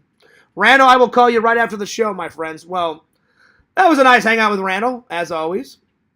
I'm sorry if I missed anyone's comments. I'm going to go back and try to read as many as I can, and then we're going to continue on. So, yeah. All right. So, where did I leave off on? I left off with the Shadow Collector saying, Fears calling out Randy for a classic, yet Fears has never seen Godfather. That's not true, Jason. False. Garbage. I've seen the first one. I haven't seen Godfather 2 and 3, but I've seen the first one. So, yeah. Poopy Swamp Ass Fears not escaping the poop talk allegations. There is no allegations. Not at all. I normally don't talk about poop, but whenever I was a kid, like we all were, I was very immature, and so I added that to Fears Man. I watched a movie about an identical twin last night. I think you'd like it. Dead Ringers. I've never heard of that one, Visions, but I'll look it up. Well, real quick, speaking of movies, I had a TikTok fan. Visions, have you ever heard of oh God, what was it called? Hang on. What was it called again? Have you ever heard of Life Force, Visions? Let me know. I'm going to read all these, get back caught up on the chat, and then we're going to watch. I'm going to do a trailer reaction because I've never seen this. I've never heard of it. But have you ever heard of Life Force 1985, Visions? I'm just curious. Let's see here. I have Tyler's some of the spanky party people, fears, or anyone has seen Deliverance. No, I've never seen Deliverance. Never. I've heard of Deliverance, but I've never seen it. Great movie, Larry. Would you ever go on a rafting trip with Fears and Ready? I've actually went on tons of rafting trips, Visions. It's always a lot of fun. I went rafting with, it was me, my brother, my dad, my mom, and then some neighbors of ours that were friends with my mom and my dad. They brought their kids and their mom and dad with us, so it was like 10 of us in a raft. Plus, we had my first dog, Penny, was in the raft with us, and then we had the river guide with us, and my dad was like, "Is it okay to put our dog in the raft?" And he goes, "Yeah." He goes, "Just as long as he sits next to me, and I'll make sure he doesn't fall out of the raft." So that was the first time I went rafting. That was in Colorado. The second time I went whitewater rafting was I went back to Colorado with my church camp, and that was a lot of fun. That was a blast. That was my second time. The third time was in Arizona. My best friend Eric came to visit me, and Jason, I don't remember what river, but the river was near our college, buddy. Do you remember that river near our college? Me and Eric went on a big rafting trip, and I guess it was our spring break. I remember I said, "Hey, Eric," I said, "we have like 3 weeks off from school." I said, "This would be like a perfect time for you to come down," because Eric wanted to see like where we went to school, and he's like, "I want to see your apartment, Fears." And he goes, "Whenever I was in, Florida, you came to visit me, so I want to come down and visit you." So I've only went rafting those 3 times, but every single time, my friends, it was a blast. I'll be right back because I didn't expect this stream to go on this long, so I have to finish it. I need to use the restroom. I'll be right back. So just go ahead and study Haacksaw Ridge because we are going to review this here in a minute as soon as I get done reading all the comments. So you guys study this. I'll be right back. I need to use the restroom. Give me 1 second.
All right, I'm back.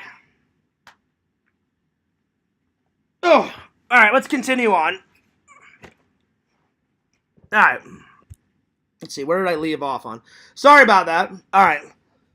So, let's see here. I answered Deliverance, great movie, Larry. Okay, let me scroll down. I'm trying not to. If I miss anyone's comments, I apologize. Let's see here. Let's see. D-Man says you got a pretty mouth. I guess he said that to Visions. That's hilarious, D-Man. That's hilarious. Is Fears Man also going to have a job change to match John Fears? You know what? It's a good question, Tyler. Me and Randall haven't talked about that. It would make sense, because I'm not a security guard anymore.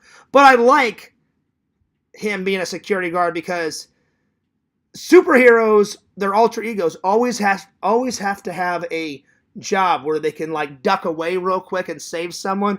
That's why Clark Kent he's a news reporter and he writes the news because he's like, hey Perry, you know, which is the chief. Hey Perry White, I'm gonna go follow up on a lead. I'll be right back. And that's why he's always giving like stupid excuses to Lois. Lois, I left some laundry in the wash. I gotta go. I'll be back at my desk, you know. And so then he nips into an alley and he rips off the shirt and he's Superman and he's up and away. So security officer is like a perfect job because there would be times where I would sit at my desk for hours and do nothing, Tyler, because there's not much to a security guard. It depends on what you're securing. Now, when I was a security guard at Disney, I didn't have an office. I didn't have a desk. They always had us constantly patrolling, you know, because Disney World is a big ass park. But like a perfect example, when I worked at that Verizon call center, I only had to do 3 patrols a night, and I was there from like 2:30 in the afternoon to about 11:30 at night. Sometimes I got out of there at 12, depending on if they wanted me to do, an extra half an hour or an extra hour or whatever. But I had to walk around 3 times, and then I had before I left, I had to lock every single door in that 4-story building. But people made it really easy for me because a lot of people would usually lock their door before they left. So my boss said, John, before you leave, lock up the security office, go around and make sure everyone's office door is closed. Mostly everyone would lock the door, but every once in a while, I had a key that would lock every single door, like on a key ring, and whoever forgot to, I would just grab their door, close it, lock it real quick, and move on. So it didn't take me that long. So I may just leave it, Tyler, because there'd be hours and hours and hours and hours and hours and hours of doing nothing at my security. That's why sometimes I would be on people's streams, you know, at the security desk, you know, whenever I got in the community with Mr. Rasmus. That's why I would bring my laptop sometimes and I would edit videos. I would edit like 3 or 4 videos a day, you know, sometimes at the security office. Now, there wasn't a lot of internet, so I could watch videos off the computer in my security office, but sometimes the internet would not connect to my laptop. So I would finish editing, and then I would watch a bunch of YouTube videos to kill time. So I may just leave that, my friend, because that would be a perfect excuse for Fears Man to duck away, you know, and fight some villains and save some crime. Life Force is the space vampire movie, right? I don't know. I have no idea because I've never seen it. But we're gonna watch it here soon. As soon as I catch up with the with the chat. Wow, there are stacks in front of stacks. Oh yeah, do you see them, Visions? Oh yeah, right here. Well, I didn't want to make them too high, so if you look, I got this stack, all those in the corner. Because I had all of this right there, and it was like getting it was getting to be like right up here. So I didn't want to make it. I need to get a shelf. At some point, I'm going to buy a shelf and have them all on this, and this will be like my watched, and this will be my unwatched. And then as soon as I watch them, I'll just put them on this shelf. So eventually. So yeah, buddy, movies. Stacks, watch. See, you wouldn't like Deliverance, Fears, trust me. I don't know that, Randall.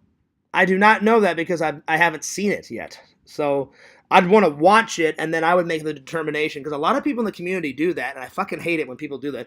You wouldn't like Lighthouse, Fears. Let me fucking watch it, and I'll make the determination if I like it or not. I watched the trailer, and it looked really good. That's what I didn't get mad. I got a little flustered because I was like, why wouldn't I like this? It's made in black and white. Not a lot of people make black and white movies anymore. It looks interesting. It looks cool. Why would I like it? You know? So, Randall, you don't know that, buddy. You don't know that. I'll watch it, though, and I'll let you know. I definitely will watch it. So, yeah. Beer Man. What's up, Beer Man? Beer Man must be in jail. I have no idea, Visions. Fears, it has man-on-man sexual assault. You wouldn't like it. Well, listen, buddy. It doesn't matter what goes on in the film. I've heard of Deliverance. I've just never seen it. So I'd like to see. You guys know I love movies. I'm up for watching whatever movie, you know. Let's see. That would be cool too, Tyler, to make him as a delivery driver. So he'd always be on the road. That would be cool too. So yeah, we'll see, Tyler. As of right now, I'm gonna keep Fears Man as a security officer. Plus, I like it. I had to wear a shirt and tie, kind of like like Clark Kent, because a lot of the inspiration for Fears Man comes from Superman, because he's my favorite superhero of all time. I've got other favorites, but he's my all-time favorite. I love Superman. I can't get enough of Superman. All right, now that I caught up. Randall, I'm going to call you after the stream, buddy, because I know you had to leave abruptly, but I'm going to call you right after the stream, dude, because I definitely want to plan our hangout. All right, so let's get to it. I think I'm going to do the Nerd Hall. I'm going to do the Nerd Hall first. The Nerd Hall first. Just a little nerd haul today, because I got to pay some bills at the end of the week, so I got to save some moolah. I got to save some money. Plus, I'm saving some money I'm going to go just buck wild at Jeff's Super RetroCon. You guys have no idea. Jeff told me, he goes, Fears, we only had like 15,000 last year. And to me, I'm like, that's a lot. Wouldn't you guys think that's a lot? I looked at him when I was at the con last weekend. I was like, well, that's a lot, Jeff. And he's like, no, Fears, you don't understand. And I said, what? And he was like, yeah, that is a lot. He goes, but even more people were coming this year than last year. I said, well, how much more? He goes, Fears, I've already got tickets up to like 25,000 people. I was like, oh shit. I'm like, that is a lot more. So he said, and he goes, we're not even done selling the tickets. And he goes, and you're one of those 25,000 because he goes, you bought yours pretty early. I said, I did. And he goes, yeah. So he goes, I don't know how many people. He goes, I'll let you know when we get closer to the con, because it's 2 weeks from now. On the 23rd and 24th, and it's going to be in Tampa. So if you guys want to come down for that, it's right there in black. Super RetroCon 23rd, 24th. Be sure to go to Florida Toy Shows and Expos.com. Buy those tickets, my friends. Buy those tickets. All right. Time for the Nerd Hall. All right. Fear's got a new shirt. I like this color green. As you guys know, I like green on green. And thank God, Visions, my Leprechaun shirt came in time for St. Patty's Day. So I'm going to wear Visions Leprechaun shirt for St. Patty's Day whenever I do my St. Patrick's Day live stream for you guys. So yeah. Oh yeah. So there's that. And then Jason, are you ready for more Steelbook action, buddy? Here we go. I know what you did last summer. I'm going to watch this tonight, so this will be tomorrow's review. Because I haven't seen this in a long time. So this isn't the sequel. This is the original. Because they made 3. I believe they made 3 I Know What You Did Last Summer. They did I Know What You Did Last Summer, I Still Know What You Did Last Summer, and then the third one was I Always Know What You Did Last Summer, or something like that. There's 3 of them. But I have never owned any of them. I've seen them all, but I've never owned it until now. So, pretty cool Steelbook. Pretty cool Steelbook. Got that last week, old news. Oh, that's bullshit. That's bull honky. You didn't get that last week. Lies! How dare you lie to a good friend, Jason. Unbelievable. So, I'm going to watch this tonight, review it tomorrow. And then, speaking of Superman, Fear's got the Steelbook of Man of Steel. Oh, yeah. So I got that one. Jason, did you get this too? I don't know. You're more of a Batman fan, so I don't know. Jason, do you even like Superman? I mean, I know you love Batman. I like Batman too. Especially Batman versus Superman. I love that movie. Love that movie. It's amazing. There's not one scene in Batman vs. Superman that I do not like. I love it all. It's fucking great. I like Man of Steel too. So, and it's a pun on a pun. Man of Steel, Steel book. Right? So there it is. Pretty clever. So yeah. Steelbook on 4K, check. Well, this one's a dual. This one's, wait. I'm sorry. This one's just Blu-ray and DVD Steelbook. This one's 4K and Blu-ray. This one is. So yeah. Did you get this one, Jason? Did you get Man of Steel? Let me know, buddy. So that's 2 more to the collection. So Fears is in the lead. I'm in the lead. Oh yeah. And then I watched this last night. This was a good movie. And we're gonna review this. But these are the new ones. So Fears is gonna watch this tonight and review it tomorrow. So there's that. There's that. And then Fears got some more of my favorite soap. Because I run out of it constantly because I use that soap a lot. Because it's my favorite. Alright. So there's that. So just a little tiny nerd haul. Alright. Time for the last, because me and Randall did the create your business topic first. And then we just did the nerd haul. So now, have that as 4K Steelbook. Oh, hang on. Where is it? So, you have this one, but you have it in 4K, not in Blu-ray. I always try and get them in 4K and Blu-ray. I hardly try to get DVDs anymore. Like, as soon as I buy any of these DVDs on Blu-ray, I take this DVD out and I either give it to Randall or I donate it to the Goodwill so somebody else can enjoy it. Because I'm trying to get all of them either, because eventually my TV can support 4K and Blu-ray stuff, but I need to buy a 4K player. That's just a Blu-ray player. I need to get, because a 4K can play Blu-rays and 4K, so that's definitely going to be on my to-do list pretty soon. So, yeah, but this one, I just didn't read up here, Jason. Normally, I always get them in a dual combo Steelbook. Like, it'll say 4K plus Blu-ray. So I can watch Blu-rays right now, and then as soon as I buy my 4K player, then I can just be like, oh, okay, cool, boom, I'm going to put this in my 4K. So this one is just a Blu-ray, but this one is definitely 4K. This one is 4K and Blu-ray, I believe. I'm pretty sure this is 4K and Blu-ray. They have both options. Hopefully this has got a crap load of bonus features. This one's got a crap load of bonus features. Look at this. Nearly 4 hours. Holy crap. Because I believe the Blu-ray of Man of Steel only has like the making of or something. So that'll be nice. So 2 days from now, Fears will review this. Tonight, I'm going to be reviewing this. So there it is. There it is. Oh, hang on. Let me push it. There we go. All right. I know what you did. Is it? Hang on. I could have sworn this was a duel. Oh, it is. You're right. Right here.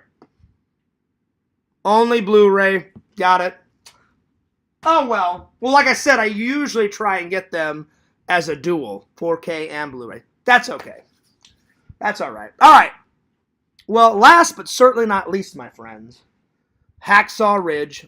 Such a good movie. Based on a true story. This guy went through hell and back. He was a Christian. True life story of the war hero Desmond Doss. Took place in the 40s. World War II. Are you guys ready for this? He saved 75 men at Haacksaw Ridge. That was the battlefield. That's why they call it that. That's the he was in other battles, but that's the main battle that made him become a war hero. He didn't like taking human life, and they were like, well, that happens a lot, Doss, in wars. And he said, well, I want to serve. I'm a patriot, but I'm also a Christian, and I will not kill anyone. So he said, that's why I put in for a field medic. And they said, well, even to be a field medic, you still have to train on the rifle field. And he said, I'm not doing it. And they said, well, you're not going to be a medic then. And so he got court-martialed, and then he had to fight it. And once he finally fought it, and he explained the situation, they eventually let him become a field medic. And they said, if you want to run around the battlefield with not a single weapon, they said, go for it. They said, you won't last long, but go for it. They said, we think you're a fucking idiot.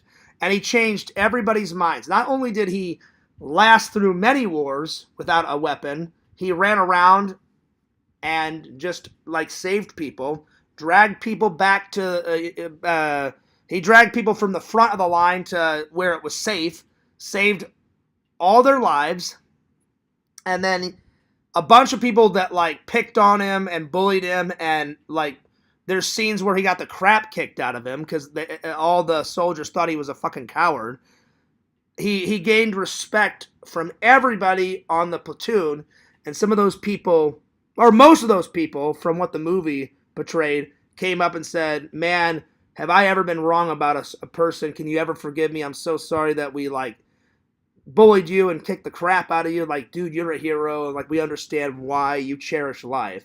And they said, we need more Desmond Dosses in the world. And I loved the story. One, because I like I think true life is way more exciting than all the made-up bullshit that Hollywood makes. Don't get me wrong, I do like the made-up bullshit, because if they didn't, there would be no Star Wars, no Return of the Living Dead, no fucking Walking Dead, and all the cheesy crap that Fears loves. But I think your life journey is far more exciting than all the junk they make up. So yeah. So it's really cool. So not only did he won 2 Purple Hearts, the Service Cross, and the Medal of Honor. And I said, and I saw that at the end of the film, and I was like, well, dude, he should deserve that and then some. He's a fucking war hero. Not only did he not die, but he was so kind that in the film, and it's in real life, he dragged 75 people from the front, saved all their lives, then he went back in, and as he was trying to find more people, he had to like hide in an underground tunnel, and there was oh god, I can't remember if they fought Chinese in World War II or Japanese. Anyway, forgive me, I need to bone up on my history. Anyway, he turns the corner and he notices that one of the other soldiers from the other side, he's hurt brutally bad, and Desmond is so, he cherishes life so much, is that he goes up and he takes out the bandage and takes out the medicine, and the guy is freaked. He thinks like Dez is gonna kill him, and he's like, just calm down. He's like, I'm not gonna hurt you. He goes, I'm trying to help you. And the guy's moving around like, hey, leave me alone. He's like, I'm trying to help you, man. He's like, just stay still. Helps the guy, then he gets the fuck out of there. So yeah. So it was a really powerful story. Kind of reminds me of my dad, because my dad served, So it's a very emotional film. I mean, I didn't cry or anything, but Fears is open with my feelings. So if I ever did cry over a film, I would tell you guys. I didn't cry over this one, but I was like, man, this guy went through pure hell, and he didn't deserve any of that. Plus, the battle sequences, they had to deal with a lot of shit back in World War II. Mortars, bombs, grenades are going off, and some of the scenes are brutal. I mean, brutal. Like, Desmond is, he's like helping this guy, and he's putting morphine into the guy's arm, and the fucking arm gets blown off. And he's like, don't leave me, Doss! And he's like, oh shit. Because he was putting the morphine, and the guy's fucking arm gets blown off. He's like, well, I'm gonna have to put morphine in this arm now. And he's like, just get me back. Don't leave me. And then, like, one of the medics looks at Doss and says, Doss, you're wasting your time. He won't last a day. And then he gets really mad. He's like, you don't know that. He's like, do you know that? No, you don't. He goes, I'm not giving up on this guy. And then not only does he not give up on the guy, puts morphine in the other arm, drags the guy back, and and he saved the guy's life. So it's a really good movie. It's a really good movie. I loved it. So 10 out of 10, my friends. 10 out of 10. And this is the battle. And this scene right here, this is him running up. I think this is right before he finds the guy that gets his arm blown off. Like the guy screams Doss, and then he runs up. So I think they screen capped that and put that back on the back of the steel book. But yeah, that's why I could never be a soldier, man. I appreciate the soldiers, but when I saw those battle sequences with all those explosions and grenades going off, I would be scared shitless. I mean, I wouldn't run away or anything, but I would be scared shitless. But that's why I always give it up for the vets, man. That's why they have that, after a war, what is it? That when it's not depression they get it's something that soldiers get. Help me out here, guys. I can't remember the name of it. It's not depression. It's like when soldiers go through a bunch of shit, it's post-traumatic stress. That's what it is. And I'm like, now I understand why those soldiers get that. Because literally, when he's running around, right? He's running around trying to save. There is so much shit going. There is bullets flying through the air every 5 seconds. There's guns going off, missiles, bombs, grenades. I mean, it's all over the fucking place. And when I saw those, and Mel Gibson directed it, it's a great film. And it looks pretty lifelike. And you see, like, when Desmond is walking through the field, like, trying to look for people, one guy had his intestines hanging out, and I was like, oh, shit. And not only that, his intestines were falling out, and 2 of his legs were blown off. And I was like, oh, shit, that guy's got no fucking chance, you know? And so Des like, you know, does that and checks him, and he's like, oh, shit, that guy's dead. He moves on to the next one. So it's a powerful film, and it's so cool that it's based on actual events. The guy, Desmond, he died in 2003, and I believe they made this film in 2006, I believe. I'm sorry. Desmond died in 2000. He either died in 2003 or 2006. I can't remember because it says it at the end of the film. And they made this in 2016. Excuse me. But yeah. So, man, it's so good, dude. So I highly recommend it. It is a great, not only is it a great war movie, but I consider it a love story too. Because the whole time, Desmond is thinking about his family, and he gets married right before he goes off to war, so he's like, oh shit, well, I'm a newlywed.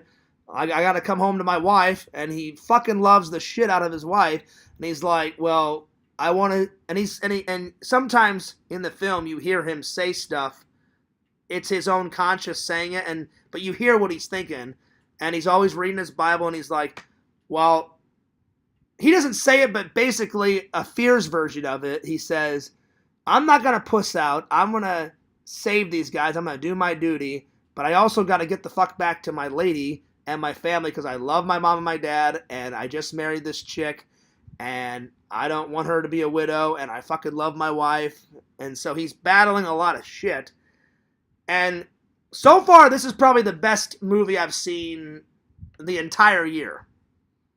That's based on a true story, because Fears has reviewed a lot of movies so far this year, and this is my favorite movie that's based on real life. So far. It was so powerful, so good, very emotional at times. I didn't get emotional, but the film is emotional. And I give it a 10 out of 10. I highly recommend it, my friends. So get it, watch it, enjoy it. It's action-packed. And it just shows you the power of prayer can overcome anything, because he's praying like a motherfucker in it. I would be too, excuse my language, but I only used language to be. I'm being dead fucking serious. I'm a devoted Christian, so if I was in his situation, man, I'd be holding on to that Bible saying, "Hey God, I know you're gonna help me out on this one. Help me the fuck out, buddy." You know.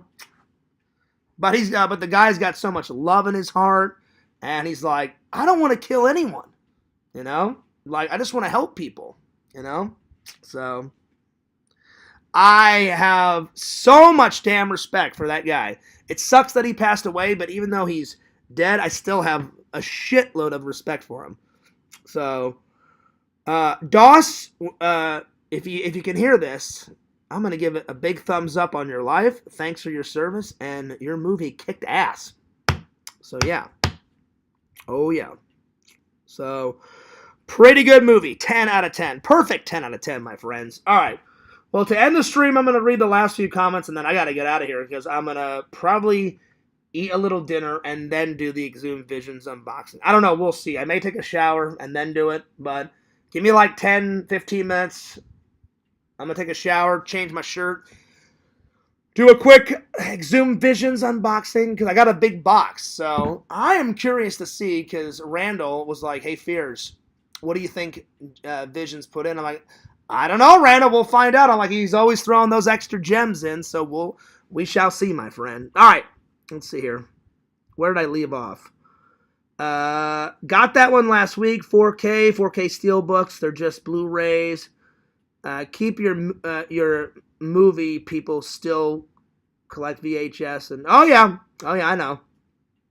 Do you have Halloween on a Steelbook? I don't know, Jason. Let's go find out. I think I do. I'm pretty sure. I'm pretty sure I do.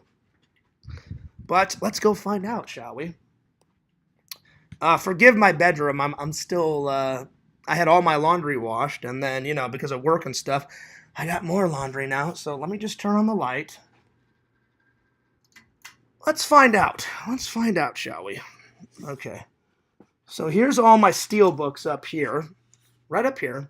So we've got Hollywood Dreams, Friday the 13th, the final. That's the fourth one. That's the third Friday the 13th. That's the first one. This is Lost World. This is one of my favorites because you don't see Steelbooks in a circle one. So that was like very unique.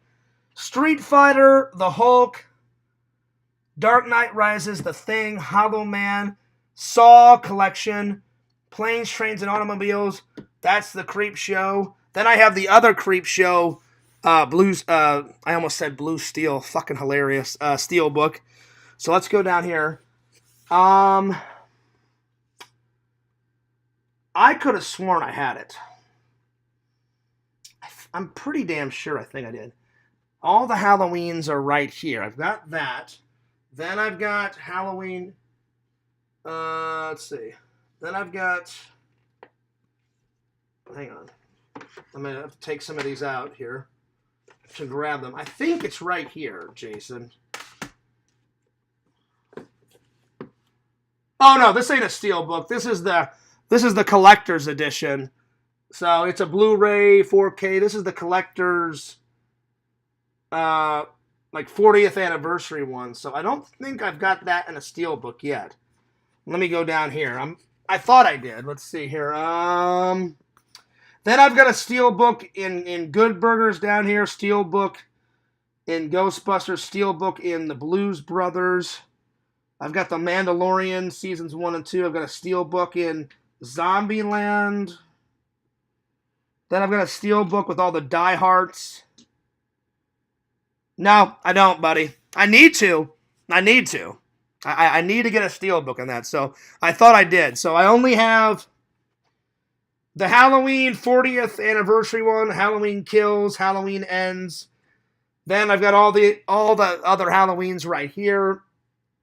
So I've got almost all of it. I just need to get a Steelbook of that. So let me just put this back because, me and my OCD, if I don't leave it the way I left it, then it'll drive me nuts. Anyway, see, I've got all my laundry here, so forgive me. It's all washed. I just need to put it up, so forgive me. But I still need to do more washing right there, so I need to put more artwork. But I finally, guys, put that up. Remember, I got that at not a flea market. I got that at Goodwill a couple of weeks back. So the bedroom's coming along. I put more of my collection out here. Actually, hang on. I need to turn the light off and conserve energy, my friends. I don't want the electric bill fucking skyrocketing. Hey, Fears, you owe $1,000. What? So, yeah. Hang on, I'll show you guys this. I haven't shown you guys this. I moved some things around. So, there's the movie props. The props. I added in the stuff from Disney. Here's the Imperial credits. I put those up there, the Imperial credits. And then there's my lightsaber yellow kyber crystal. I got the red one. The red one's down there. So when Fears is ready to build my lightsaber, I got the yellow one ready to rock and roll. So whenever I get some more money, I'm doing that. I got the Heart of the Ocean from Titanic when me and Rando went there. Then I went to Sylvester Stallone's website, and that's John Rambo's dog tags. So that's pretty cool. So it's a work in progress, my friends. Always adding things, always moving things around. It's coming along. It's coming along. But no, I don't have that steelbook. I need to. But the key, what does Fears always say? I don't have it yet. But will I get it? Yes. Yes, I will. Yes, I will, my friends. All right, let's continue on. Let's continue on. So I'm going to read these last few comments, and then I'm going to get on out of here. But it's been a good show. It's been a very long show. Probably by the time I read these comments, we went 3 hours today, guys. Whew. I didn't expect us to go that long. All right. Let's see here. Yeah, D-Man, DVDs are basically being given away. Yeah, they are. It's all about Blu-rays and Steelbooks and 4K right now. In another 10 years, they'll be a collectible again. I mean, they're pretty much a collectible right now, Visions. You know what I'm saying? Exactly. Why didn't 8-tracks come back? I don't know. My dad gave me a few of his old ones. My dad gave me some of his old Elvis 8-tracks because, I mean, Elvis is the fucking man. Elvis fucking rocks. The only problem is he took a lot of drugs and he ate too many banana and peanut butter sandwiches because his fucking gut was like out to here, like 400 pounds. But if he wouldn't have done that, he probably would have still be alive today. But man, his music was fucking brilliant. Still is fucking brilliant, my friends. Let's see, who's a better expert on movies, Jason or the dude? I mean, they both know their shit. I will agree with that. I mean, Jason went to film school with me, so me and Jason, we know a lot about movies. The dude, he didn't go to film school, but he worked in the film industry. I would say both. And I'm not saying that to hurt anyone's feelings. You guys know Fears. I'm blunt, but I'm fair. But I don't want to hurt anyone's feelings. But I'm being dead honest. I would think they would both know their shit, you know? You know? Have you seen 1917? No, I've never seen that. I've heard of it, Jason. I want to see it. Is that a good war movie? Oh, before I go, I have to watch that Life Force trailer and give you guys my reactions to that. I'm just trying to catch up with the comments. People do collect them, but I'm assuming because of the size, they're... Yeah, exactly. Good point. Home stereo. Let's see here. Also, the album covers. Maybe DVDs will go the way of the 8-track, but keep the rare ones. Yeah, I'm definitely going to keep the rare ones. Like, I'll give you an example of rare. Hang on, where is it? I could only find Battle Truck. Now, Death Sport is on Blu-ray. Eventually, I'm going to get this on Blu-ray. But I hunted. The only way I could find Battle Truck is in this dual one. There wasn't even a DVD of just a solo Battle Truck. Trust me, I looked. So I'm going to keep the rare gems, but eventually I'm going to get a lot of these movies on Blu-ray. You guys already started. I started putting my Blu-rays in there. As soon as I rebuy it, I put the Blu-ray or the 4K, bam, right in there. So yeah. Let's see here. Can I see the hamburger steelbook? It's not made as a hamburger, Larry. It's just a Good Burger steelbook. But somebody told me they made Good Burger Part 2. So I can't wait to see that. I haven't seen it yet. Some say Elvis is still alive. I don't know about all that. I don't think he's still alive. Yes, my wife has some Disney DVDs that was released. Oh, that's cool. Yeah. 1917 is brilliant. Oh, that's cool. Nice, buddy. Well, I'm going to have to check it out. I've heard of it. I just haven't seen it. But that's cool that it's brilliant. The dude did go to film. Did he? He did go to film school? I didn't know that. The dude did go to film school in Chicago or New York. I didn't know that he went to film school.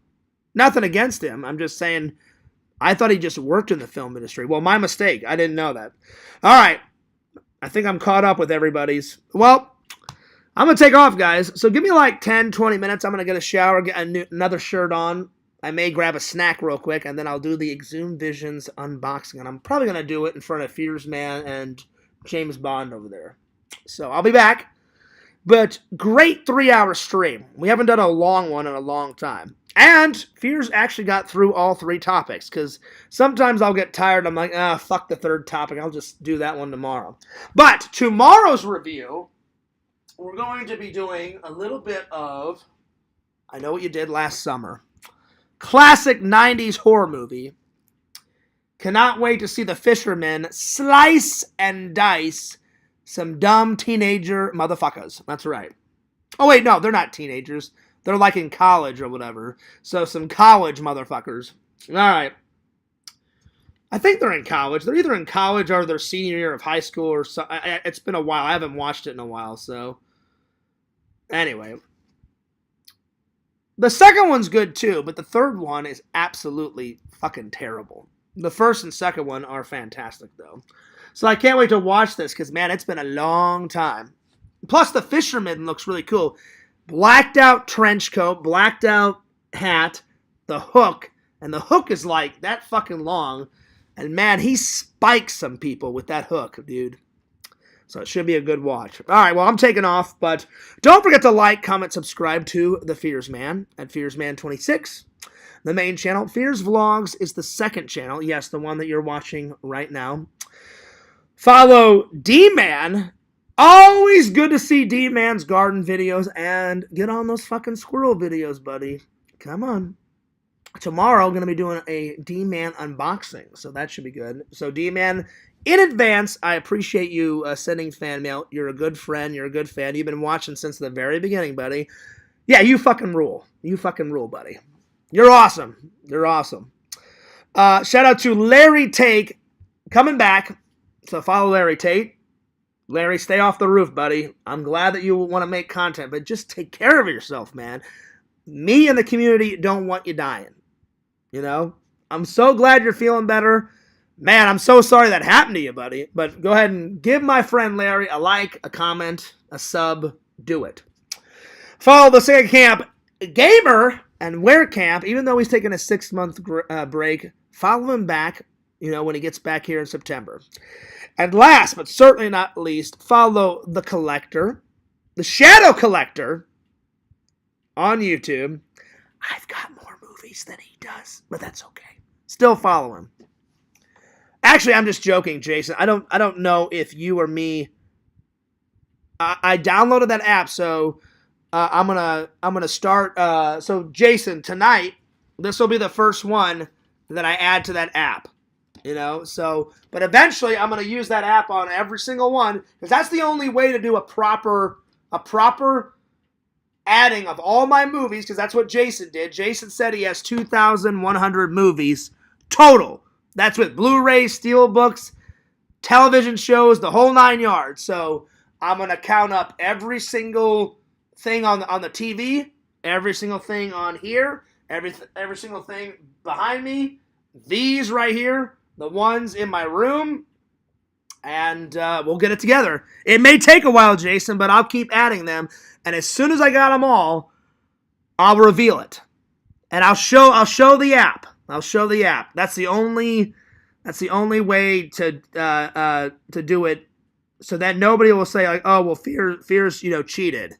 Which I would never cheat, But Jason said he used that app on every single one of his Blu-rays, his DVDs, so he's already got a total. By the time, though, I get done, I'm sure Jason's number will go up. Mine will probably go up too, because as soon as I buy stuff, I'm gonna add them as I go. But we'll see how many I can get, buddy. And whenever I do, I'll give you guys the grand total. The grand total. No, it's not RIP Visions. Museum was just saying some wild shit in the chat today that I did not like. So I timed him out. And he keeps coming back. So he's going to learn not to say crazy shit in my chat, Like, I like the guy. He's good, but he said some stuff that was uncalled for today in my stream. And I didn't like it. Anyway, I'm taking off, but don't forget to like, comment, subscribe to all of my stuff. Follow me on TikTok. Follow me on Fearsman and Fears Vlogs. Follow Larry Tate. Follow Randall at Cameo Man 2021. And last but not least, like I said, follow my friend, the Shadow Collector. He makes some great content. Anyway, Fears loves you guys. Fears cares about you guys. And I will see you guys later. Peace. Deuces. I'll see you guys later.